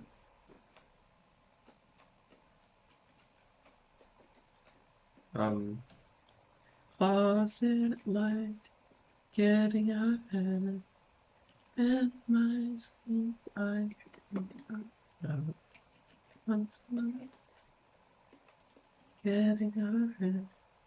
What's your traumatic but funny for others interaction with animals that got caught on camera at the wrong time? What's your traumatic but funny for others interaction with animals that got caught on camera at the wrong time? I don't know what you're asking. I'm so sorry. Um, I uh, I don't know. I've never had that situation where like something funny has happened while on camera.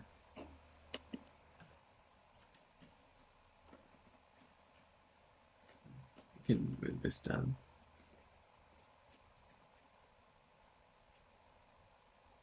Why is it up?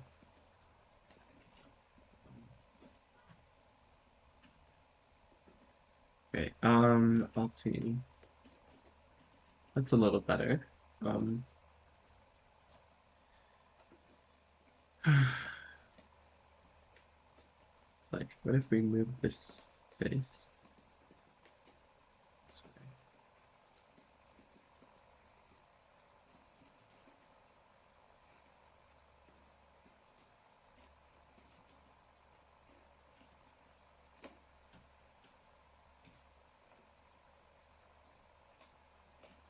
I don't really get what I'm doing, but I can try to just work on my list.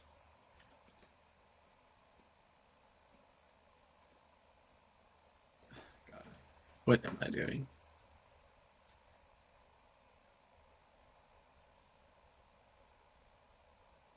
Uh, Traumatized by starfishes. What happened? My God.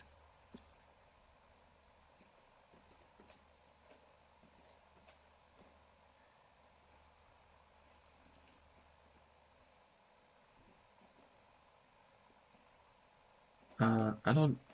This is not working. I think this is fine. We can just figure it out like later.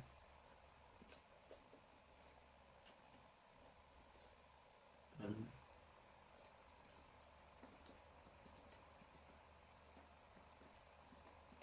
that's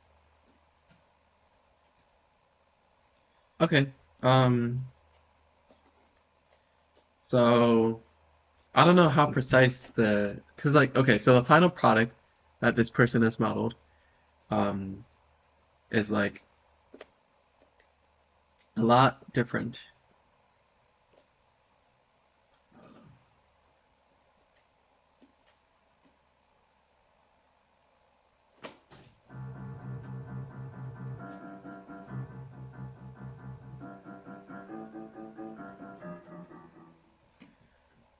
Excuse me.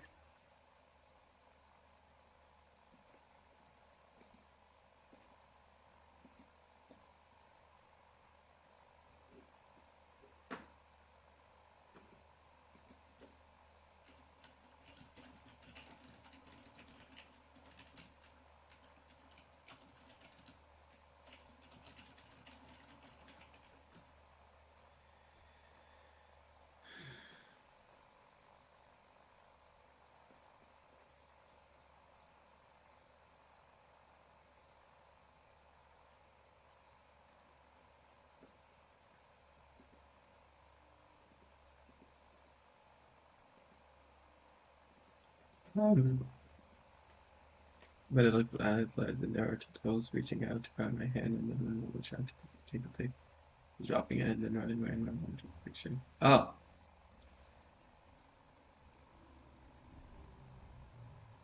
That's, yeah, no, I can understand why that would affect you. It's very valid feel.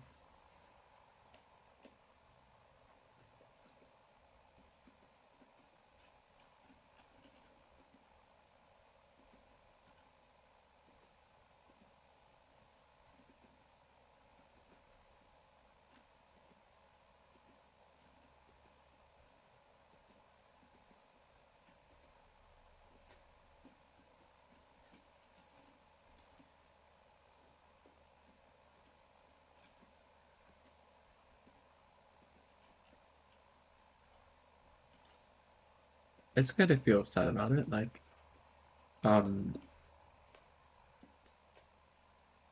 it's just a natural human reaction that you can't really control. It's like just survival instinct or whatever. So, what am I trying to build? The reference image that I drew on the side. So, like, I'm trying to make a character model.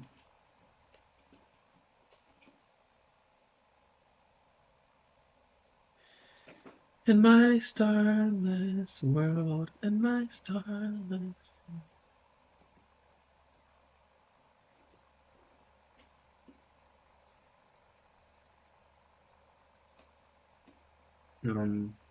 Okay, I'll try to move on to the The next head steps, looking I like this. guess. This is like a good Or before I do starting that, I point. should adjust the hand. So, because there is like a wrist to the hand.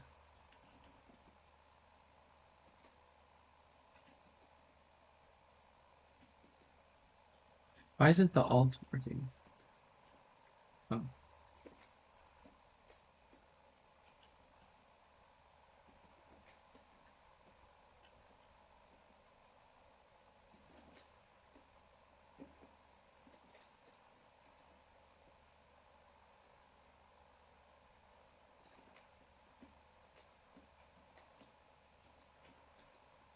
Um,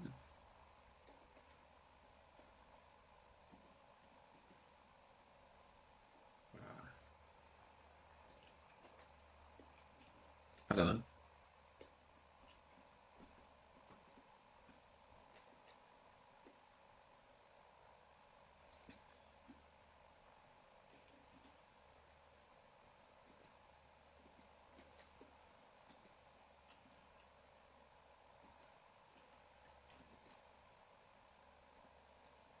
He is more important than you.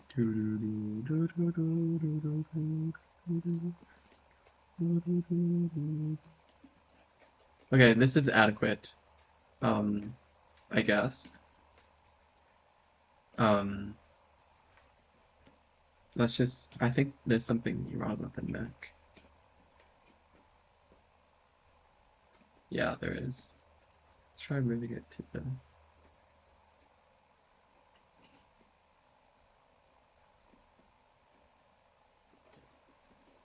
Okay, that is. I'm glad I stuck to this because, like, um, I don't know. I find the process to be, you know,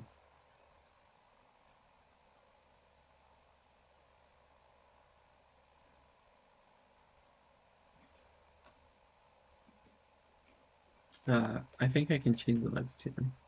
Oh wait, why? What? Oh, I thought the legs were uneven. It's like I thought I put the symmetry tool, but I did. I did.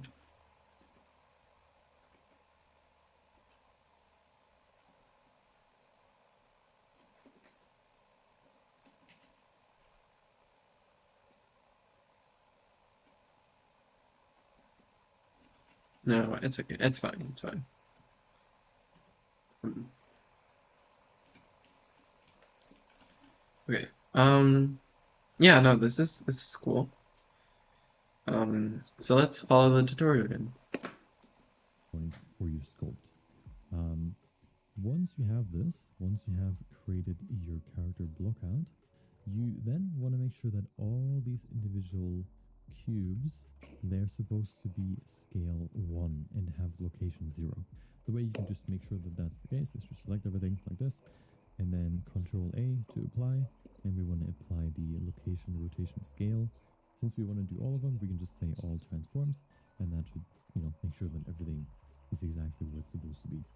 Now, we could theoretically go in here and already, switch to scope mode and then just start sculpting on this, but we want to do something first. Since this is just a block out with individual objects, now we want to merge the objects together so they can all work together into one character and make this look less like a puppet or a robot and more like an actual character body with no weird like separations like this. The first thing I would recommend you do is keep the hands, body and head separate. When you're sculpting, the body generally needs less geometry resolution than the hands, for example, or the head. So I would just recommend that you don't merge these all together in one. Since you've applied a subdivision surface modifier to this, there's no armature here too, but it doesn't matter. We want to make sure that we actually can use this geometry. Right now it's stored in the subdivision surface modifier. We don't need this.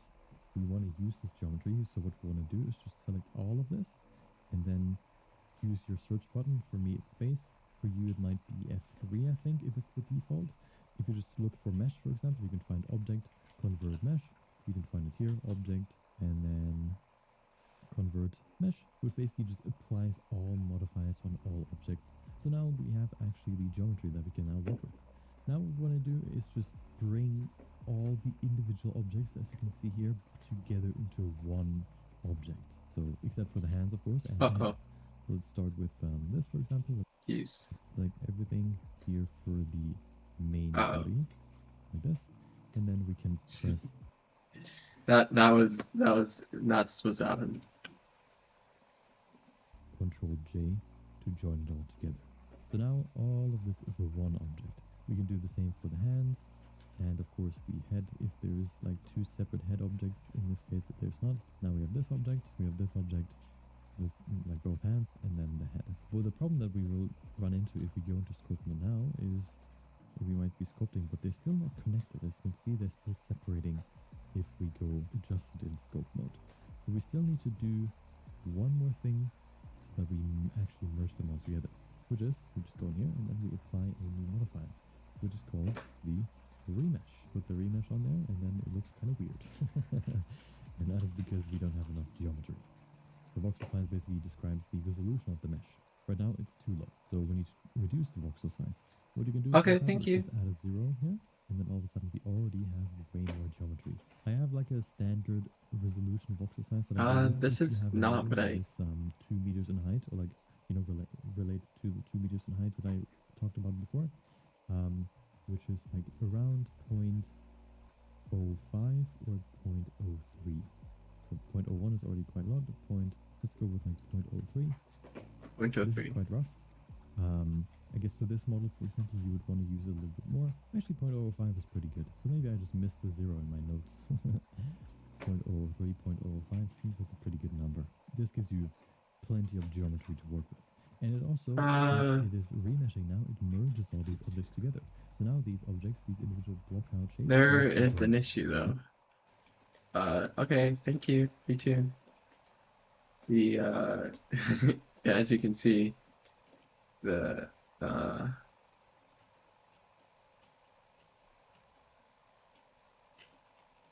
I'll just go with 42. See if I can fix that later. And we can use this to sculpt.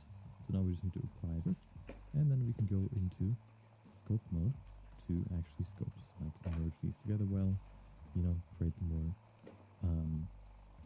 more defined connections and whatever, and make this look even more like the references. Something that I would always recommend in scope mode, just real quick, since you've seen it here, I haven't had it turned on, is just to make sure that you have symmetry enabled. It just saves you half the work. In case you don't really see any tools and no tool is selected, you can either open the tools with T, pressing T, so you can open here this tool shelf on the left, or something else that you might see is that it looks like this, where no tools are there. You can see these tools, but that's not all tools that exist. If you use the 5.0 Blender 5.0 version, they added a new kind of tool shelf down here too, which you can only really see with this little arrow right there. And if you click it, you can see all the tools that exist. You might be inclined to add a lot of detail to your 3D character heads, but I would really recommend you not to go further than what we've used here for the remesh. So this, like 0.003, 0.005 is really all you need to create a good first head sculpt. Since the sculpt is only really going to be a base that you're then going to model the actual geometry of your character on top of with topology later, or Where is this polynomial, from? whatever you want to call it, this is only there to capture the broad shapes of the character. It's not going to be there to capture details. The details come later. You don't really need to go further than the resolution 0.005, 0.03. And I would recommend you don't do it because it allows you to, it prevents you from going too detailed. don't waste time on details, okay? Do not. Something you might encounter, which you've seen here, if you see like, oh, I forgot to block out, for example, a horn right here. Whoop. Something you might notice, especially with the snakehead brushes, that you run out of geometry. You don't really have much more geometry to work with.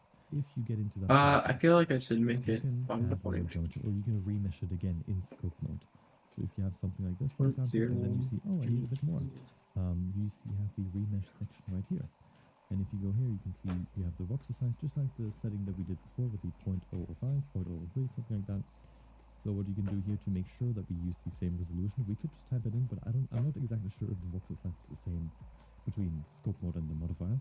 So what I like to do is just use this, the sample detail size, click this, and then it copies what it sees under the cursor from the scope onto here.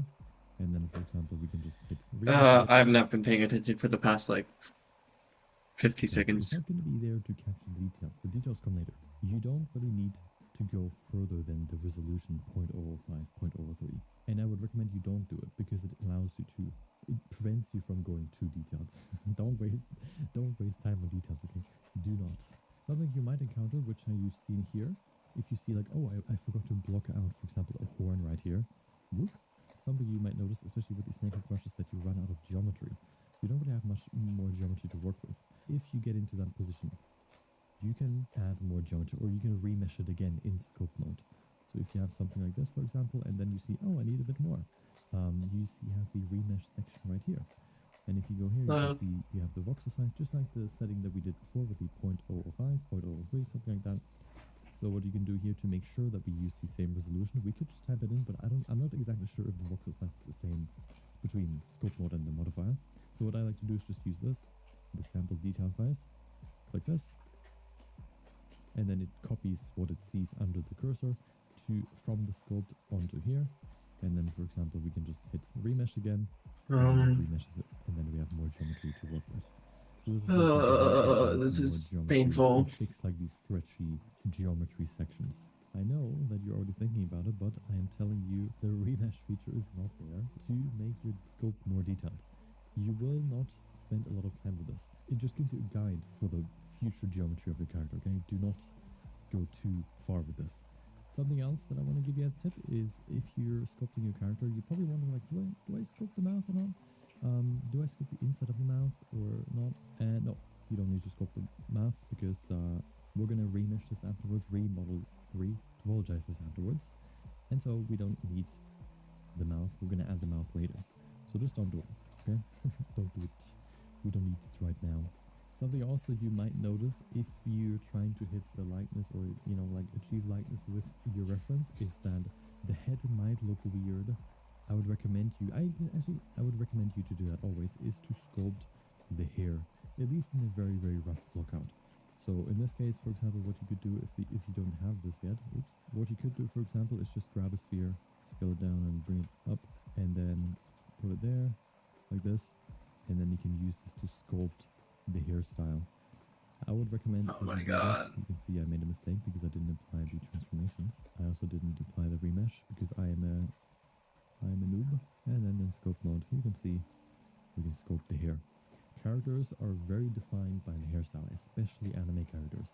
If you want to do an experiment, you can just take any especially female anime character, and just try to draw only the head, not the hair, without the hair. Just draw like an outline around the head. You can see oftentimes that the forehead is like massive and the hair kind of just basically hides it. And somehow the hair being massive, like high, doesn't look as weird as if it's just a bald head. So having a hair blockout oftentimes helps with seeing the likeness in your 3D model as well. So whenever you do this, I would also recommend you do create a very rough version of your characters here, like this, for example. Just a very rough version, just so that the ginormous forehead is hidden underneath the beautiful hair block out. Once you have something that looks pretty good, and you think like, you know what, this looks kind of nice. I don't really know what to do. Then I would recommend you once again to check the front and side view. Of course, you should always do that while you're sculpting, but especially once again, once you say like, oh, this looks pretty good, see if there's anything else that you see that is off. And if not, then I would also recommend you to go and look at it from all angles like this freely. Is there anything like, oh, do the eyes, like if you look at it from 3/4 view, do the eyes look good? Or do I need to bring them forward? This isn't this isn't the most helpful I thought this would be like the solution, and this is like what I'm gonna follow like the to the letter. But it's not, it's just like it's like a collection of resources to other tutorials. Like if I go to the website that he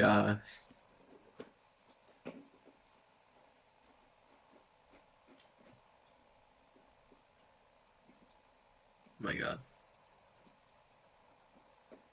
In this full Blender sculpting course for beginners, you will learn all important sculpting basics while step by step creating this fun Moai sculpture from scratch, including sculpting, coloring, animation and rendering, so you will end up with a fun looping Oh my video god. that you can share with the world. All you need is Blender 4.0 or above, a simple graphics tablet, more on that later, and a basic understanding of Blender's general functions like navigation and basic modeling. Check out my other free Blender beginner course if you never used Blender before, link below. However, for this course here, no prior sculpting skills are required. By the way, if you want to have a better experience watching this free course, head over to our CG Boost Academy and join the course there. But he said to add hair. So I'm going to add hair.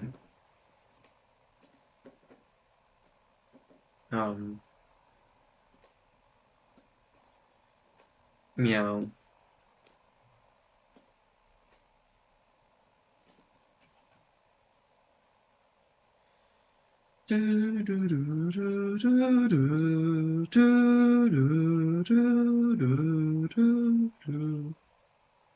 I no more yearn for the star. Oh, I never.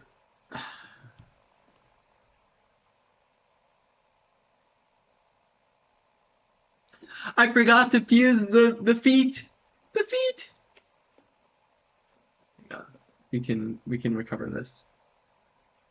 Around in my head, around in my head, around in my head, around in my head, around in my head, around in my brain and blood beneath that skin. Wonder if this body's real. No one to prove my existence. Plus water in my head.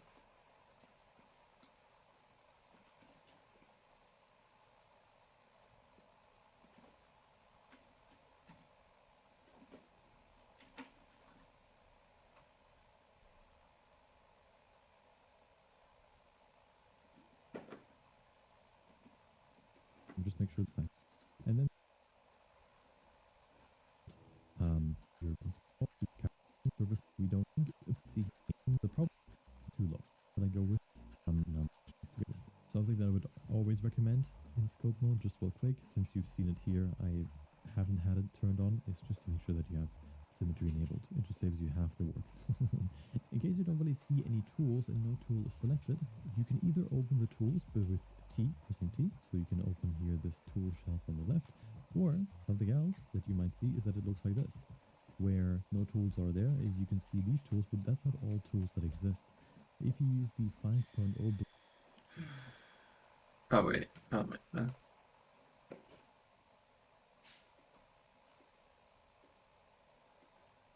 add more geometry. Okay. Ah!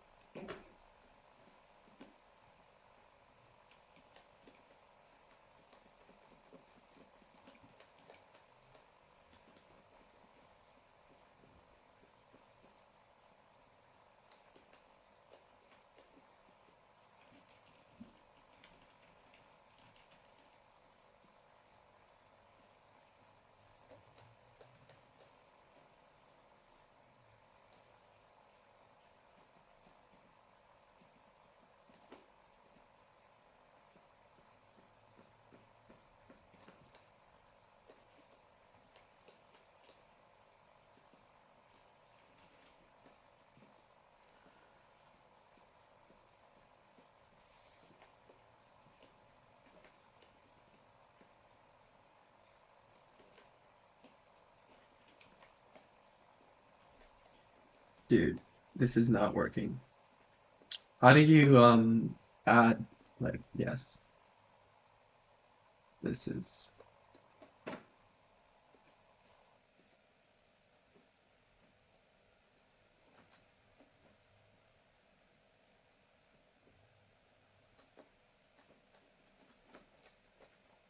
wait, what? How do you click on?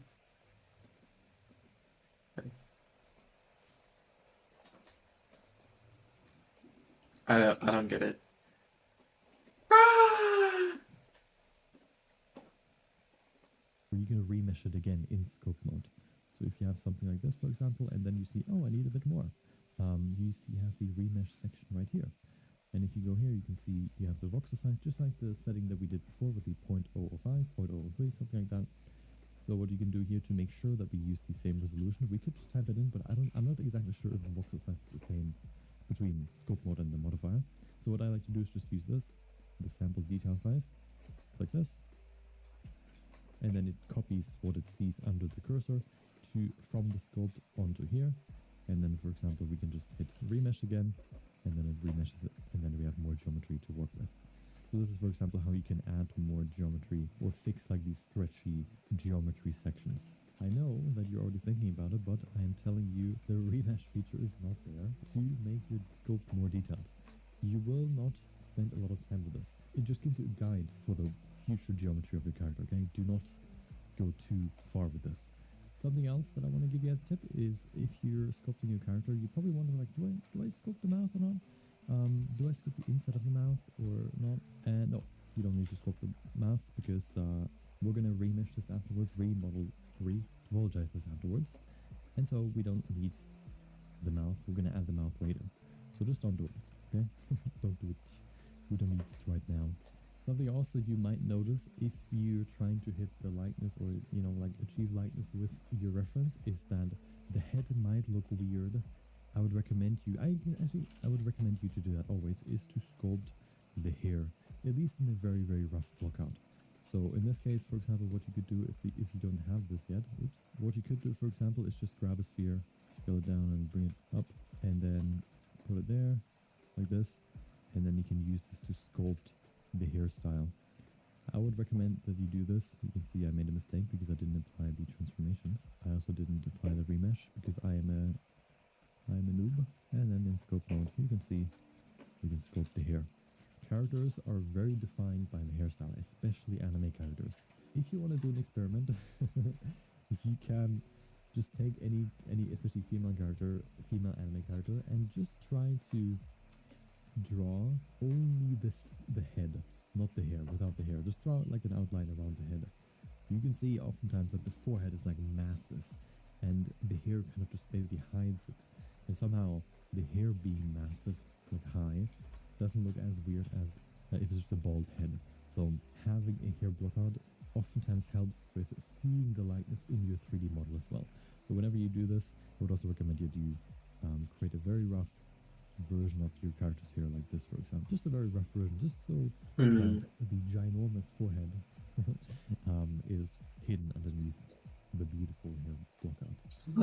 Once you have something that looks pretty good, and you How do you sculpt hair? Separated into more pairs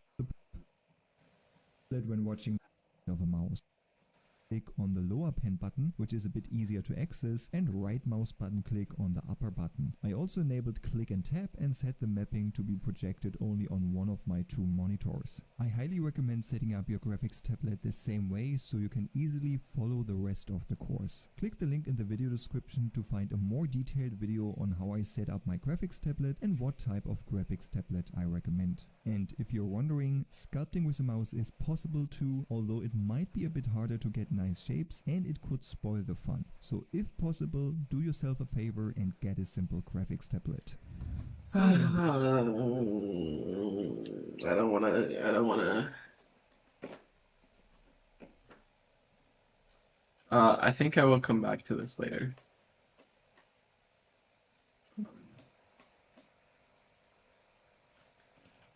It's like I'm not I'm not I'm not having fun. So I will turn off Blender. Goodbye, Blender. Hello, Final Draft 12. Final Draft 12, my beloved.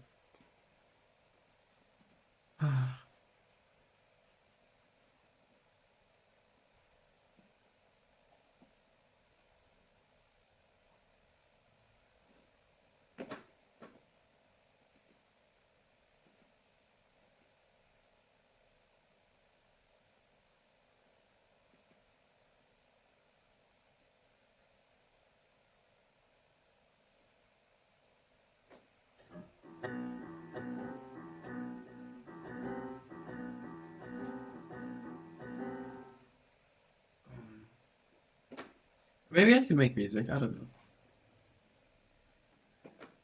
Oh my goodness.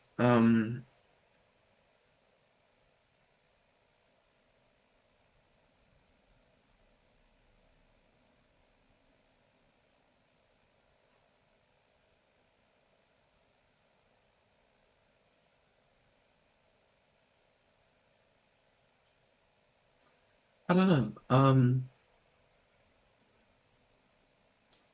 Do I want to keep streaming?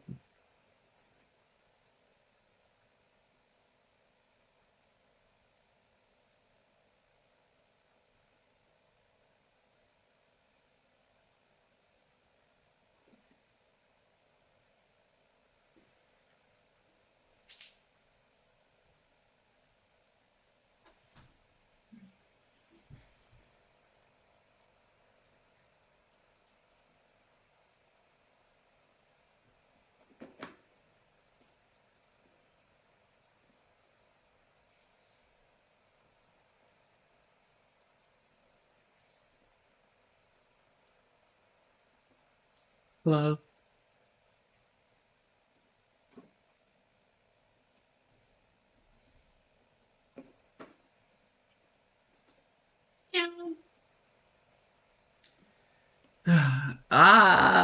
I've gotta do something. I've gotta go somewhere. I gotta become someone and use my magic powers. My magic powers. My magic powers that let me do anything, go anywhere, become anyone.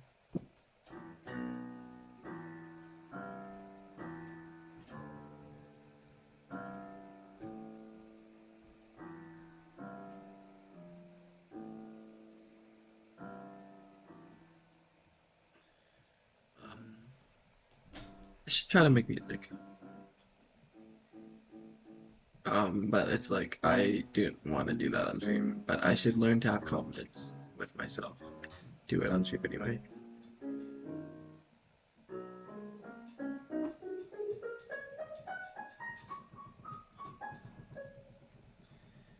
Um,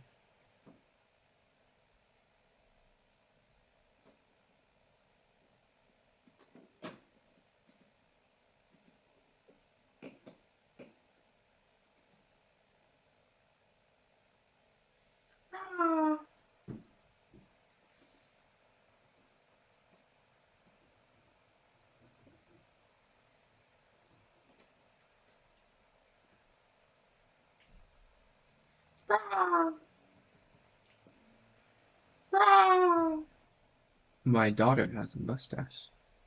I mean, yeah, some women have facial hair. That wouldn't be very nice.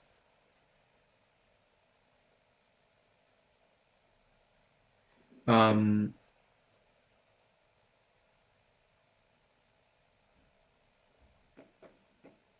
Interesting stuff.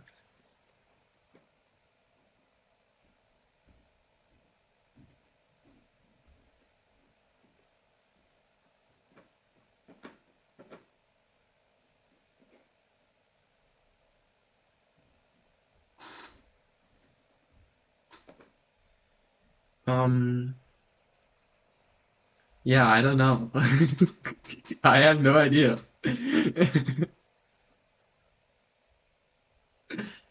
Um, that happens somewhat often though, where someone just leaves like they introduce like a random topic of conversation, and like And it's just like weird chip, as the Twitch emote would put it. But okay. Um, I want to do some writing, but I don't know what to write. Oh, I know what I can write. You know,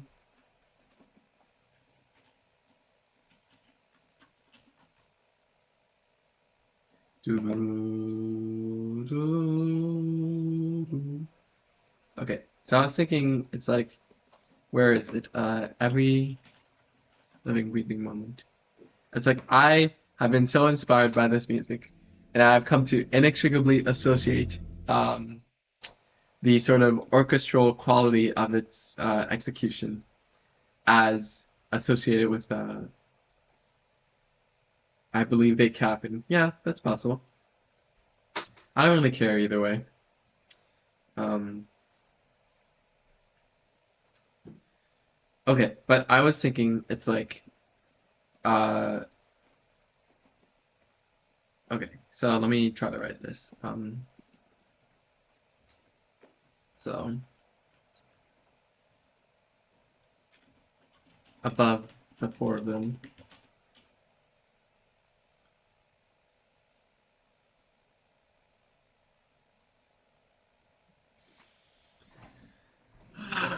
My goodness.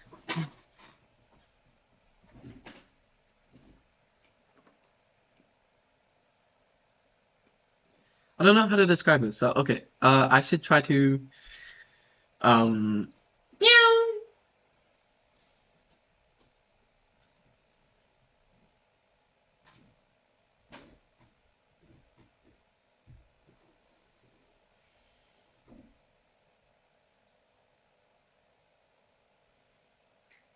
Um, rah. I should my water bottle.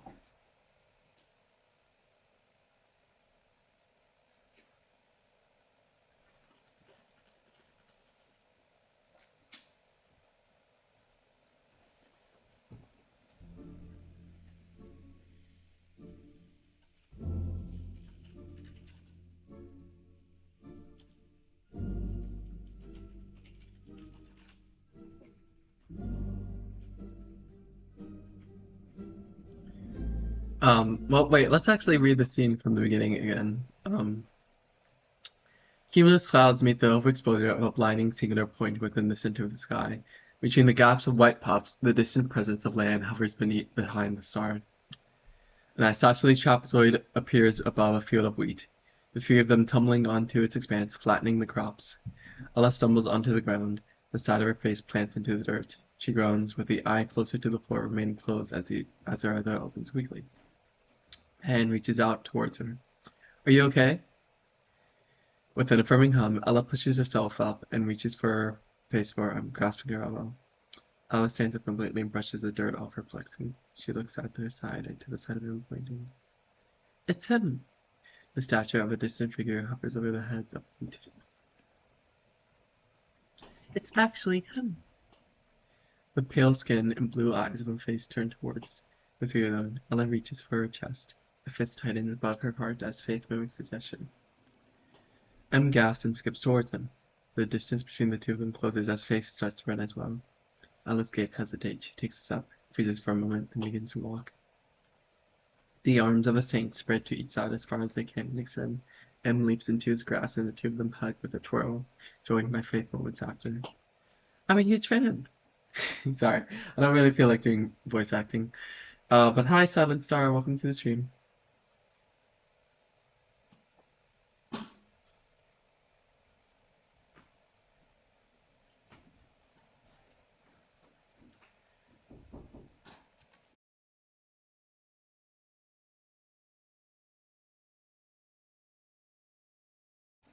Um, she stares at him like this.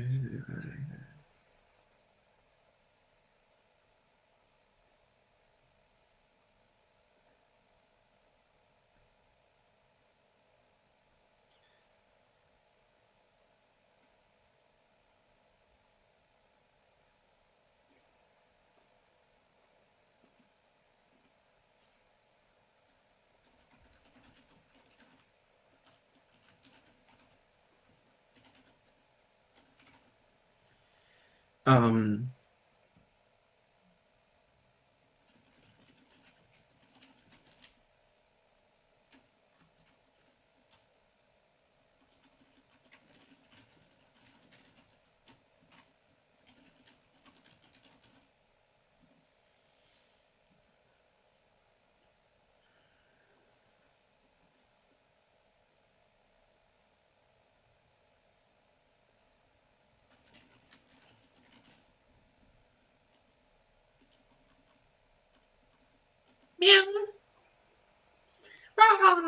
I don't know.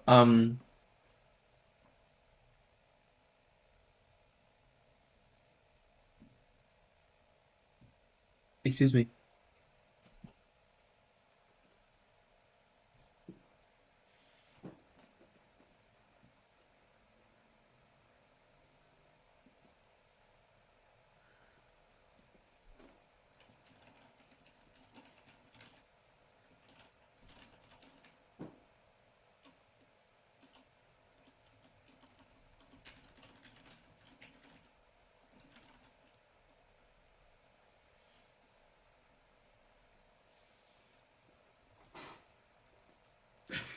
I don't know how to execute this.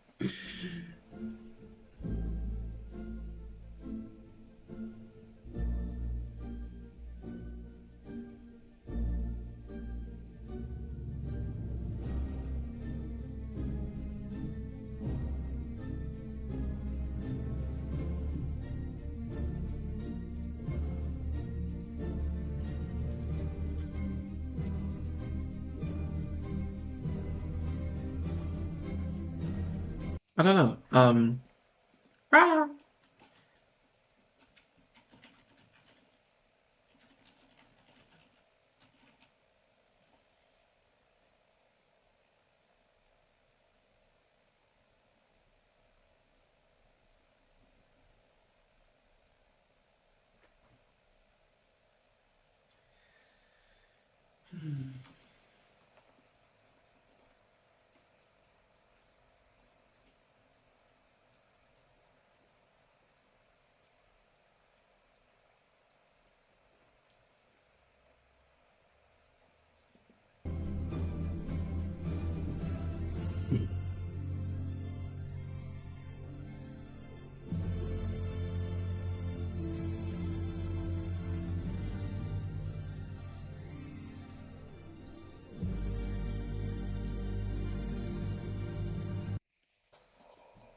I don't know.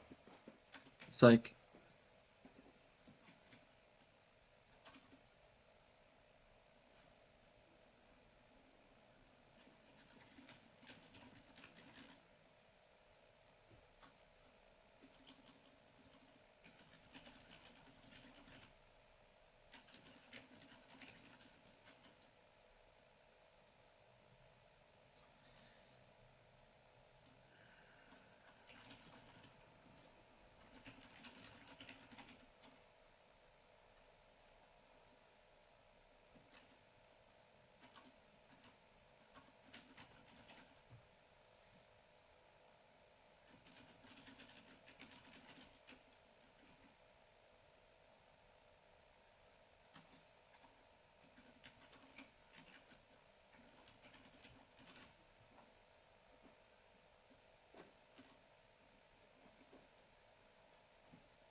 I'm just thinking of.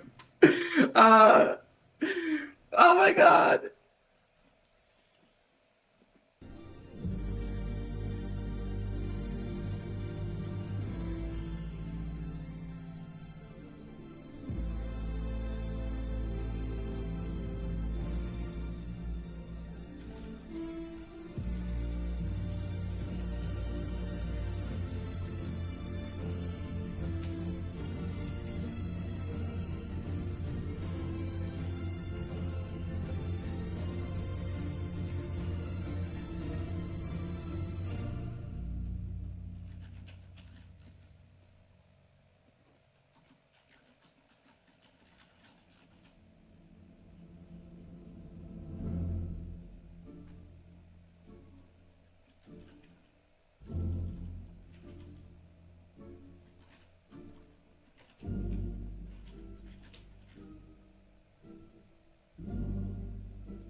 Is that the Bible? No. Uh, I'm writing a script, and it has religious elements in it, but it is not the Bible, no.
What are you up to? I'm writing a script. I'm just thinking about how, so like I really like this music that is currently playing every living breathing moment. I was like, oh my God. Not that I should like just steal uh the whole thing. I want to make my own music when I eventually produce this, hopefully, but like I was like, I want to kind of take the energy and tone that this music represents and integrate it into the story and actually like delineate the the tempo and like the various qualities of the music. And so I'm just trying to write a story, basically. And it's currently 215 pages. My goodness. My goodness. Oh, wait. I forgot to. You want to cry. But, yeah.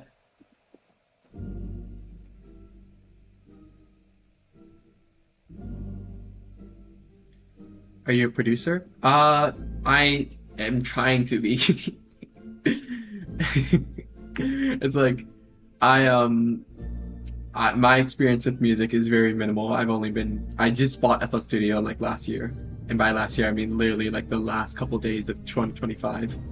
So, and thank you for the encouragement though, and the compliment.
Yeah, okay.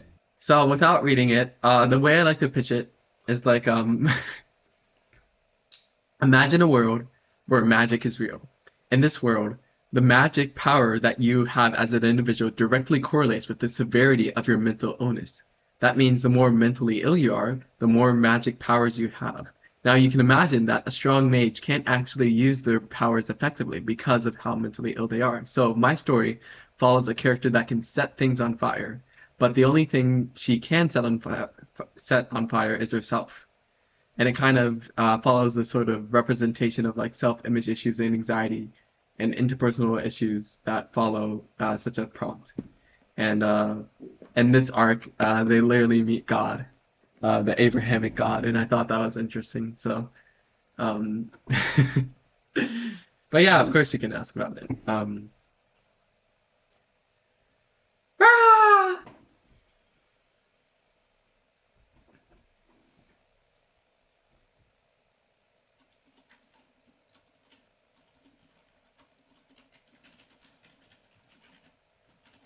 Thank you. Yeah, no, I'm proud of how unique it is. It's like I haven't ever heard of anyone I'm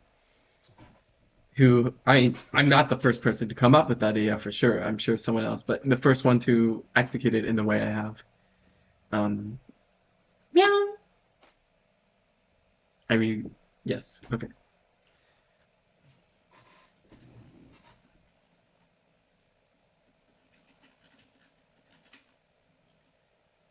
Oh, hello.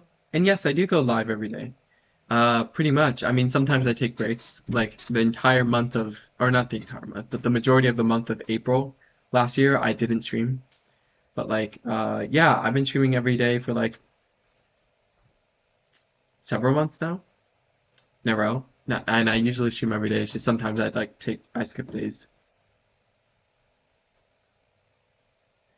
Fire expand with a saturated red.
In the very corner of the video, there's a stand for something. You see side fish self of someone walking. Does that stand for anything? Yes, those are my neopronouns. And so I designed the pedestrian sign. It's my profile picture, and I thought it would just be a good watermark and a good way to convey what pronouns I use. And so she, her for simplicity, but I also doubt. Wait. Don't tell anyone this, but I'm secretly a fish. Don't tell anyone. But yeah, that is the idea. It always charms me when someone notices it, or at least points it out, because I'm sure it's on screen and people notice it, but a lot of people don't ask about it.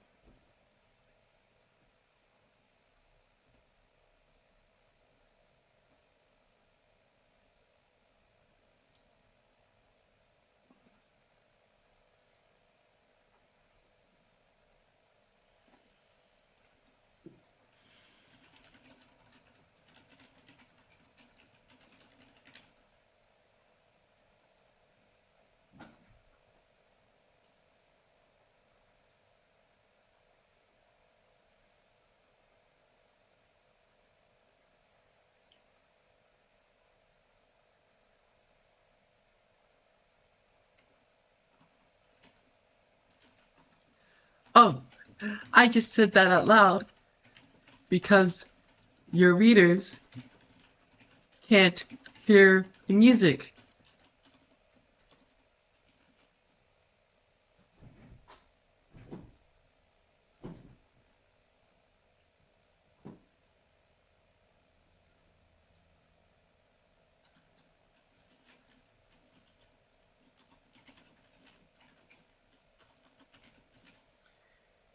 Oh yeah, this is a script. This is a 215-page script I've been working on for like over a year now. And this is a script writing software called Final Draft 12, which I absolutely adore. Yeah.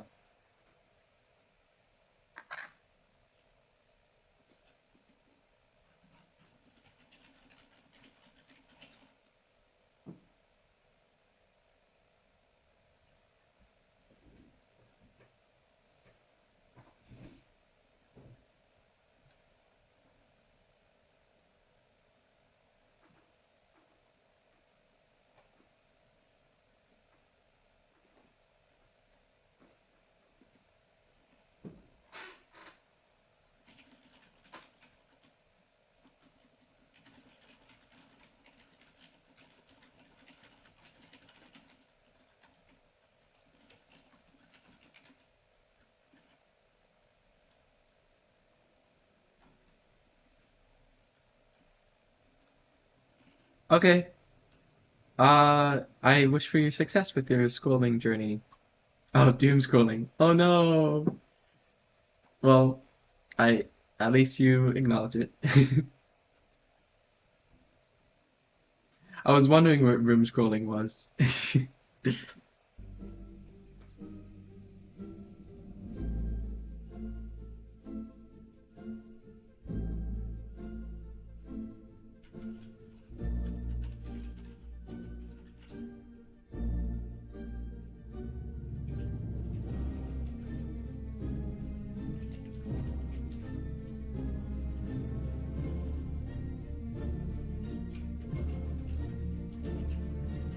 Okay, bye.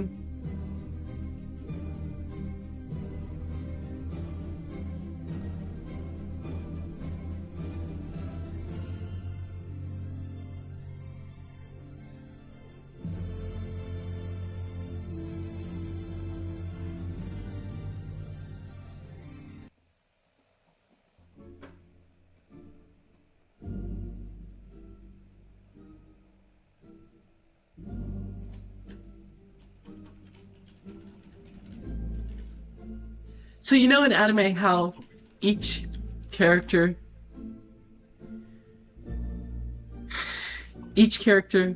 tends to have their own unique auditory motif and whatnot.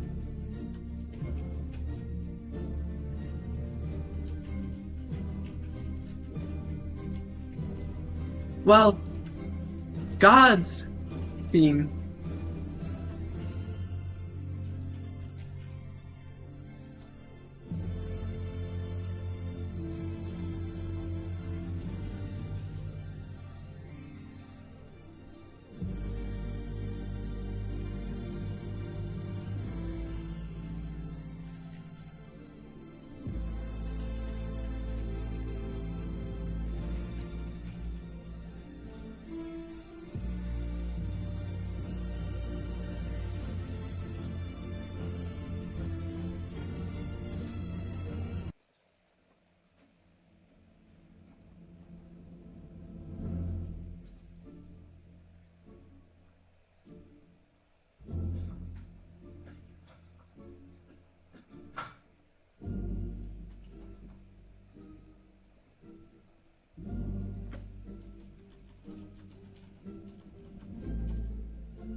Where,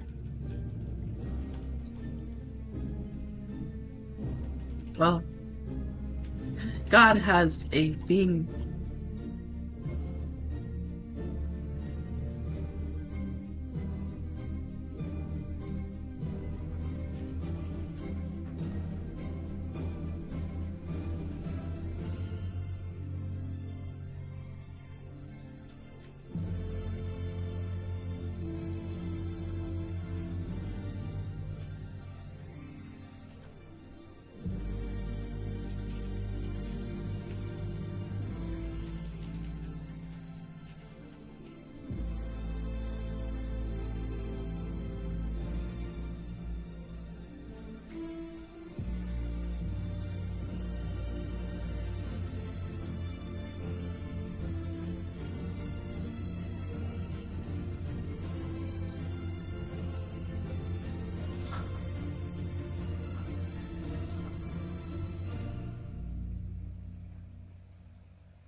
Hello.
$90 millimeters or meters of water? What does that mean? Like rain? Damn. Yeah, no, I hope you stay safe or whatever. I don't know how, like, sorry, I don't really have a point of measurement of how serious that is, but, given what you said and the context, I can imagine it's quite severe.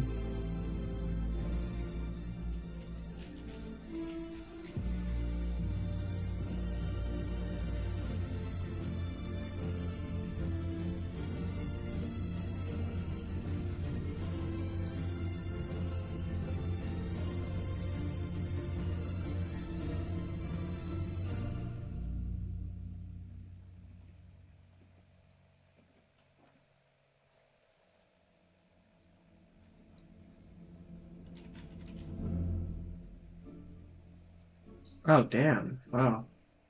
That's really unfortunate. I'm sorry.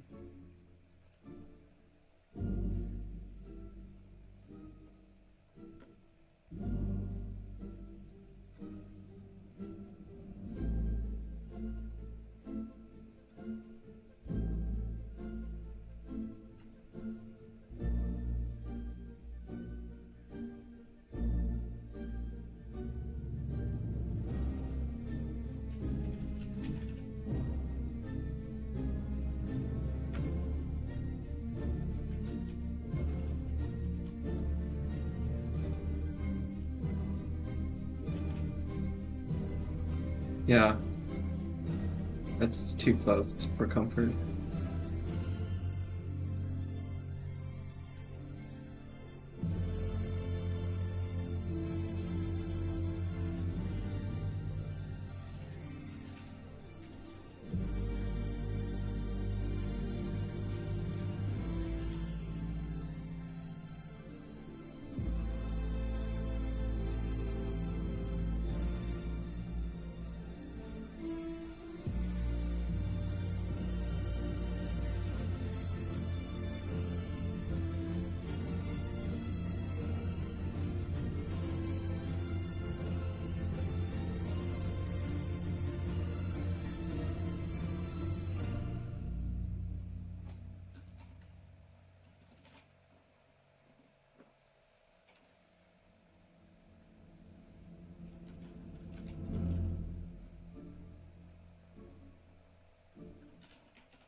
What is your favorite manga?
What is? I just want something funny. It's like when is it? So this takes place in 2018, which I'm pretty sure is when Chainsaw Man came out, like the first couple chapters. So like I'm leaning towards Chainsaw Man. Um,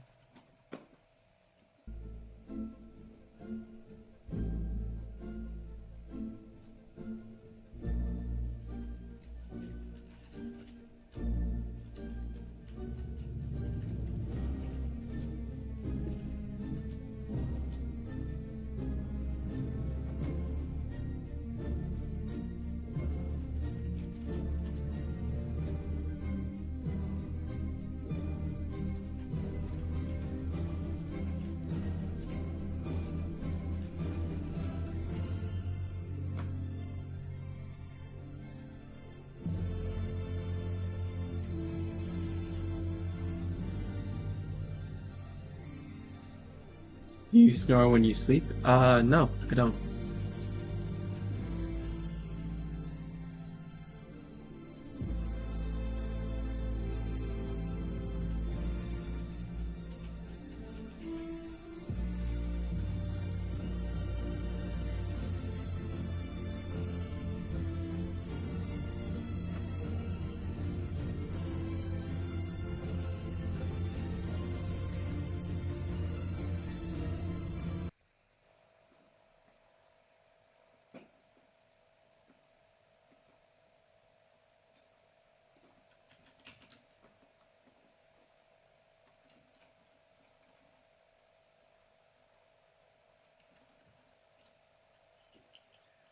Um,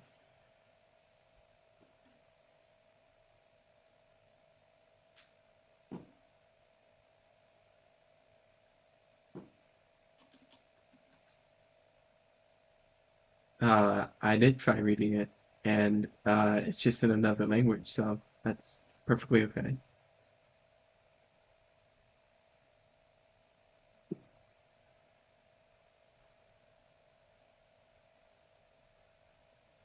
Meow.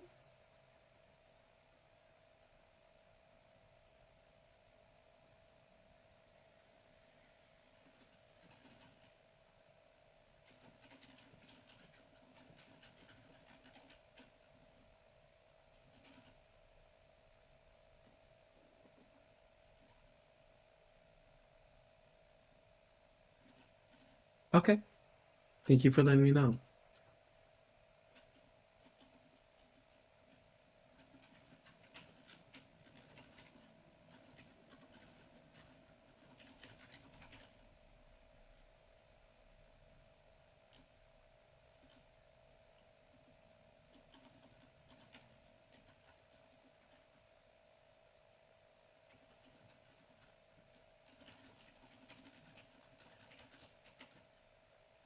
I'm writing. This is a script I've been working on for over a year. Um, and I'm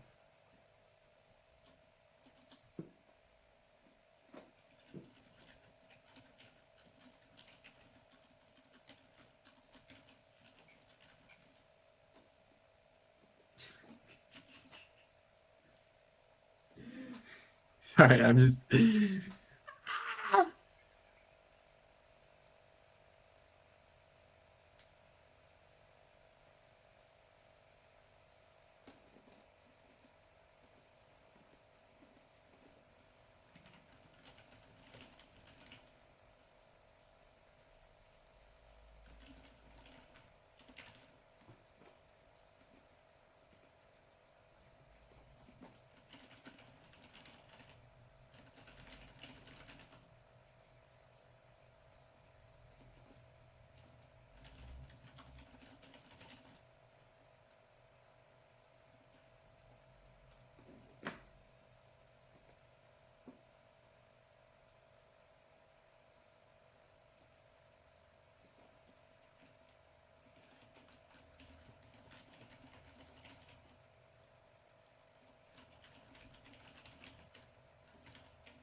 okay, good night.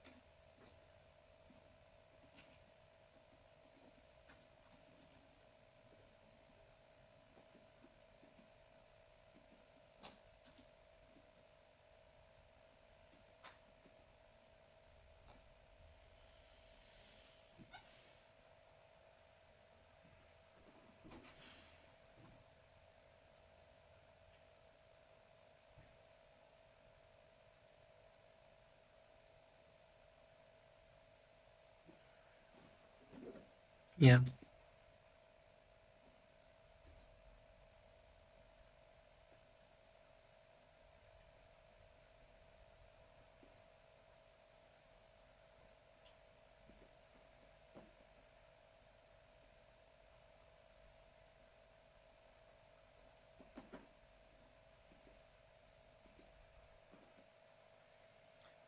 So like part of me wants to just end stream and call it a day because it's been like 3.5 hours. But like, I don't know. I feel like I should continue to make art even though I don't feel inclined to. It's like I should really try. Sorry. There was something in my eye. Or why did I use past tense when it's still in my eye?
Oh my goodness!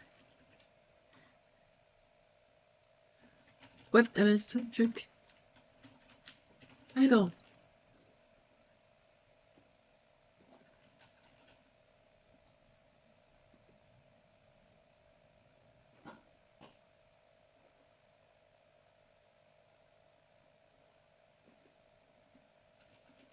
Thank you. From the bottom of my heart.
Um. Oh, I wanted to play Sweet Danger Consecutive Show. What? Where is it? It has to be somewhere.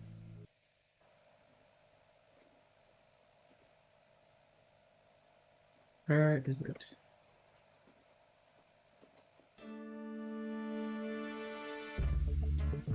Did they really get rid of it?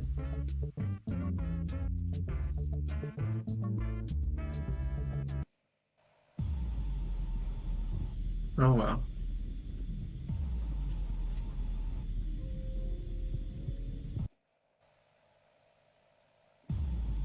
I love this song.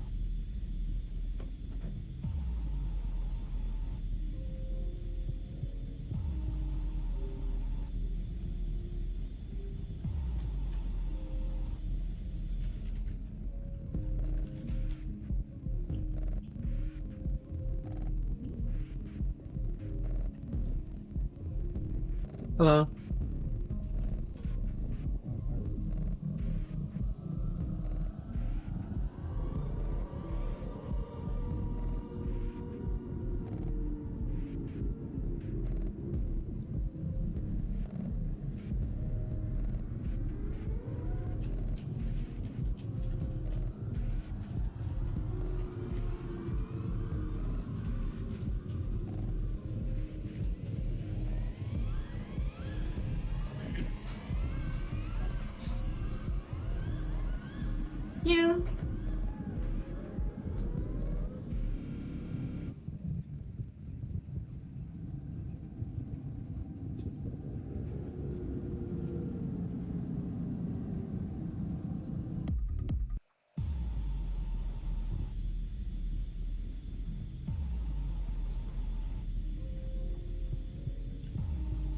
Yes, I could. I'm writing a script.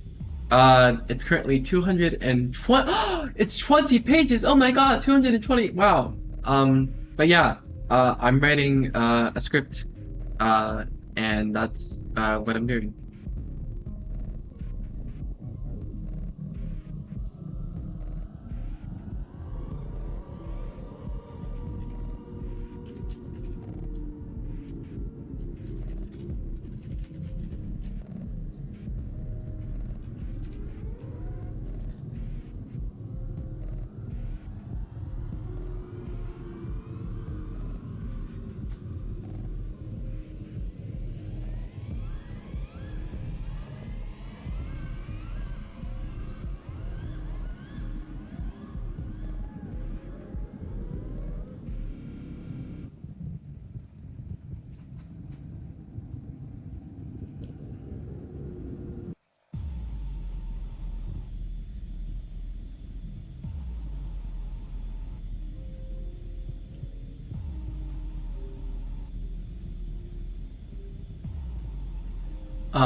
Yeah. How do I word this? I have always. I'm so incredibly.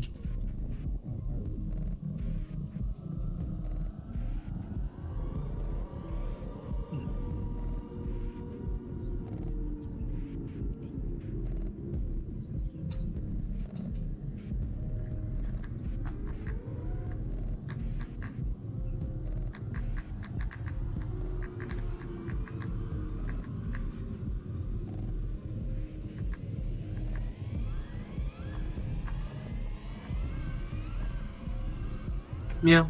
Um, I don't know.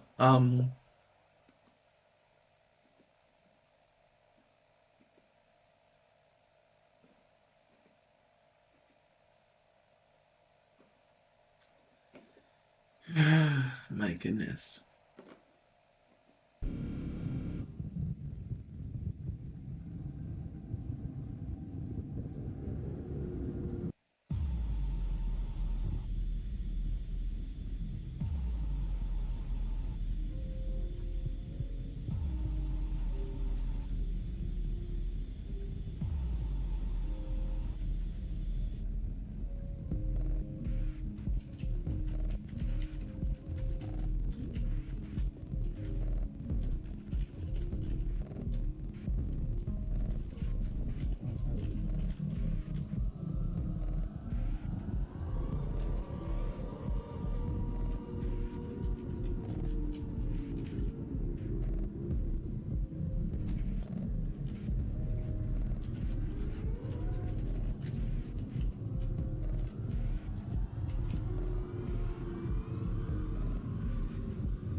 Meow.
You made a song? Whoa!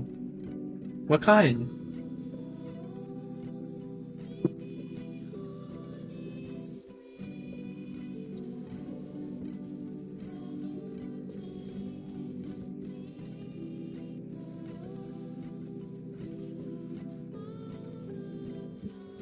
Which? My God.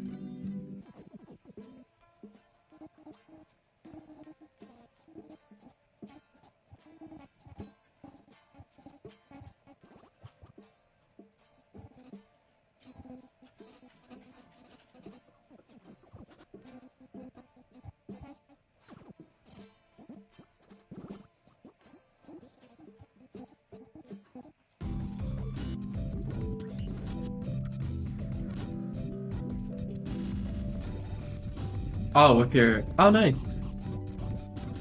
That's so cool.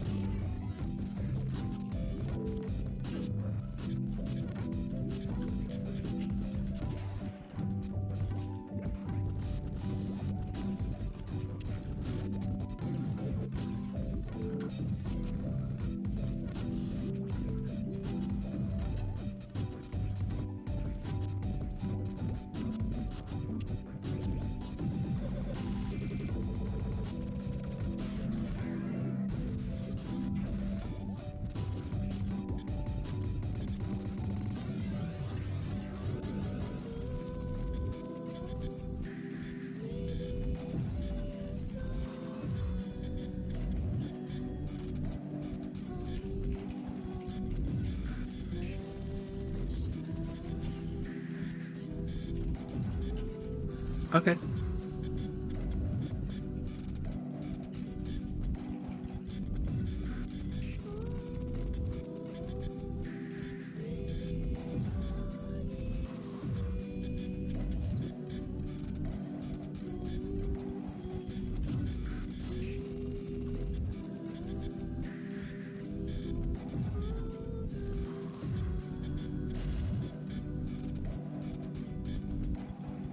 Yeah.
Can you make a song tomorrow? I mean, maybe. I don't know. I did. I do want to work more with FL Studio. I just, I don't know. I'm not very confident.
Okay, bye.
I'm a living lie.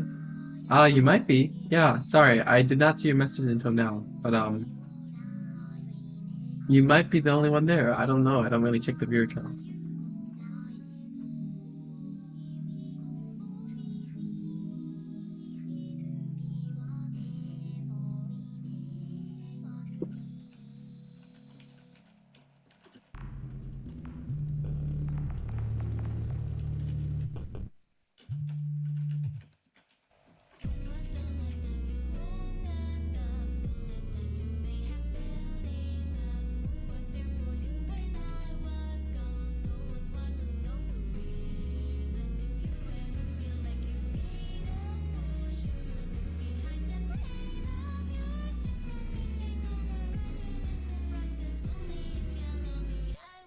Like for you, the time you fared the best, the last time you made a real success.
Fish, fish, fish.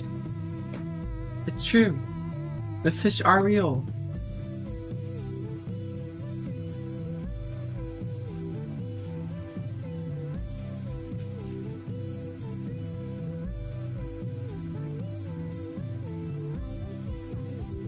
Hello.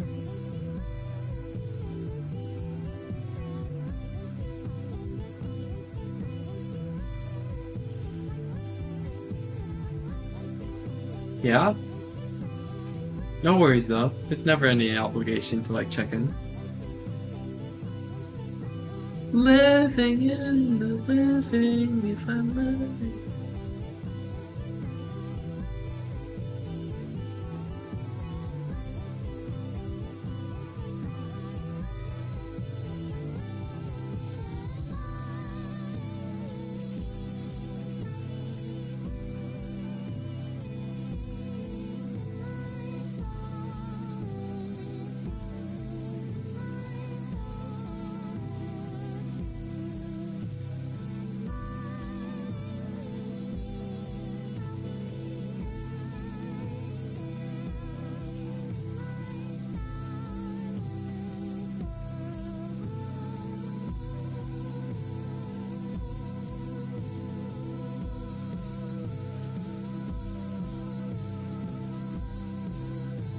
Oh, you have tea. Okay.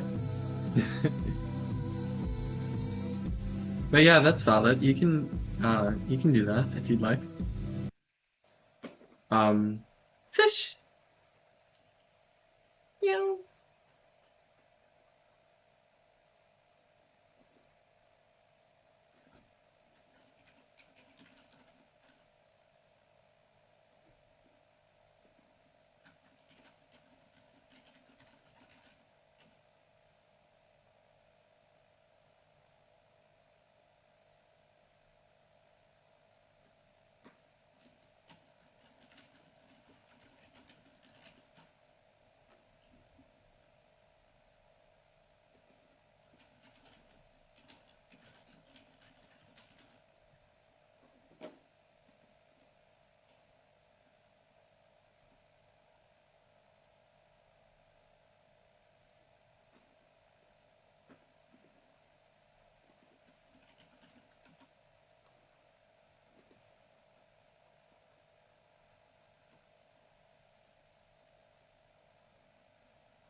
Yeah.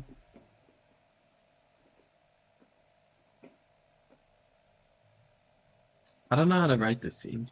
It's like I don't know I don't know enough about the subject matter to kind of do justice to like what I was envisioning. But I'll try my best.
Uh,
I dream inside, yeah, dream inside, yeah, dream of meaningless outside. You must have dreamed it.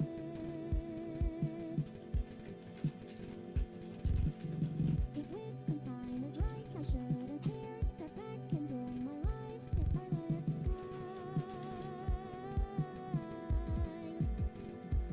I'm content with my place in the universe this time. Swallowed and how do I explain this? I'm like trying to remember the basics of like Benedict Spinoza's philosophy.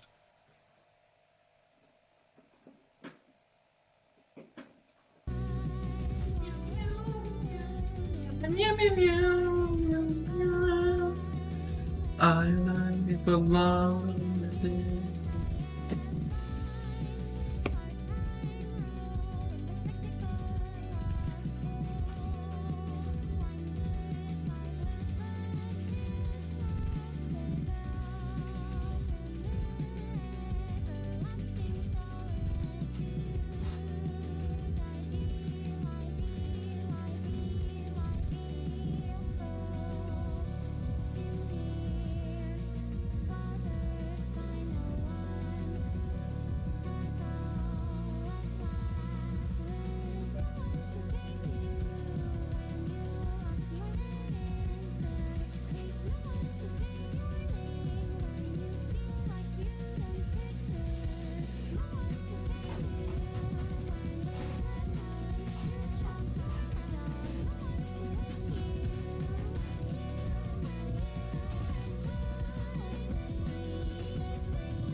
It's just like the closet, so cold, so cold, alone, alone, alone, alone, alone, alone.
Meow, meow, meow, meow.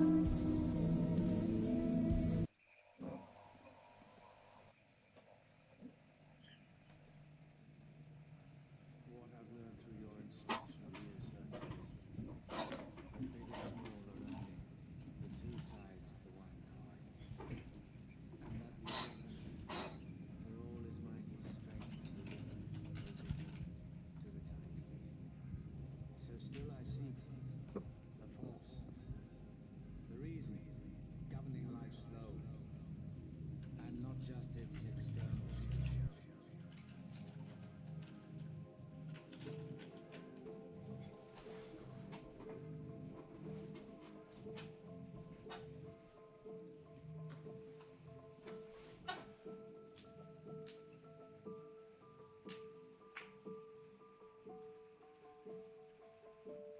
Nothing is what it seems in my hands. I feel a force to break the world in half. And I may be too arrogant, and I may be too full of myself, but still I search for my sight, waking up to light. And as it seems, we're somewhat used as pieces by someone turning on the lights and off again. But who says they can't last forever? Is there even such a thing as God? I wonder if I fight with windmills, will battle of wits with myself, a fool who believes in freedom, giving my life for a vague hope in the distance. I was not succumb, I will not succumb, I will not succumb, I will not succumb.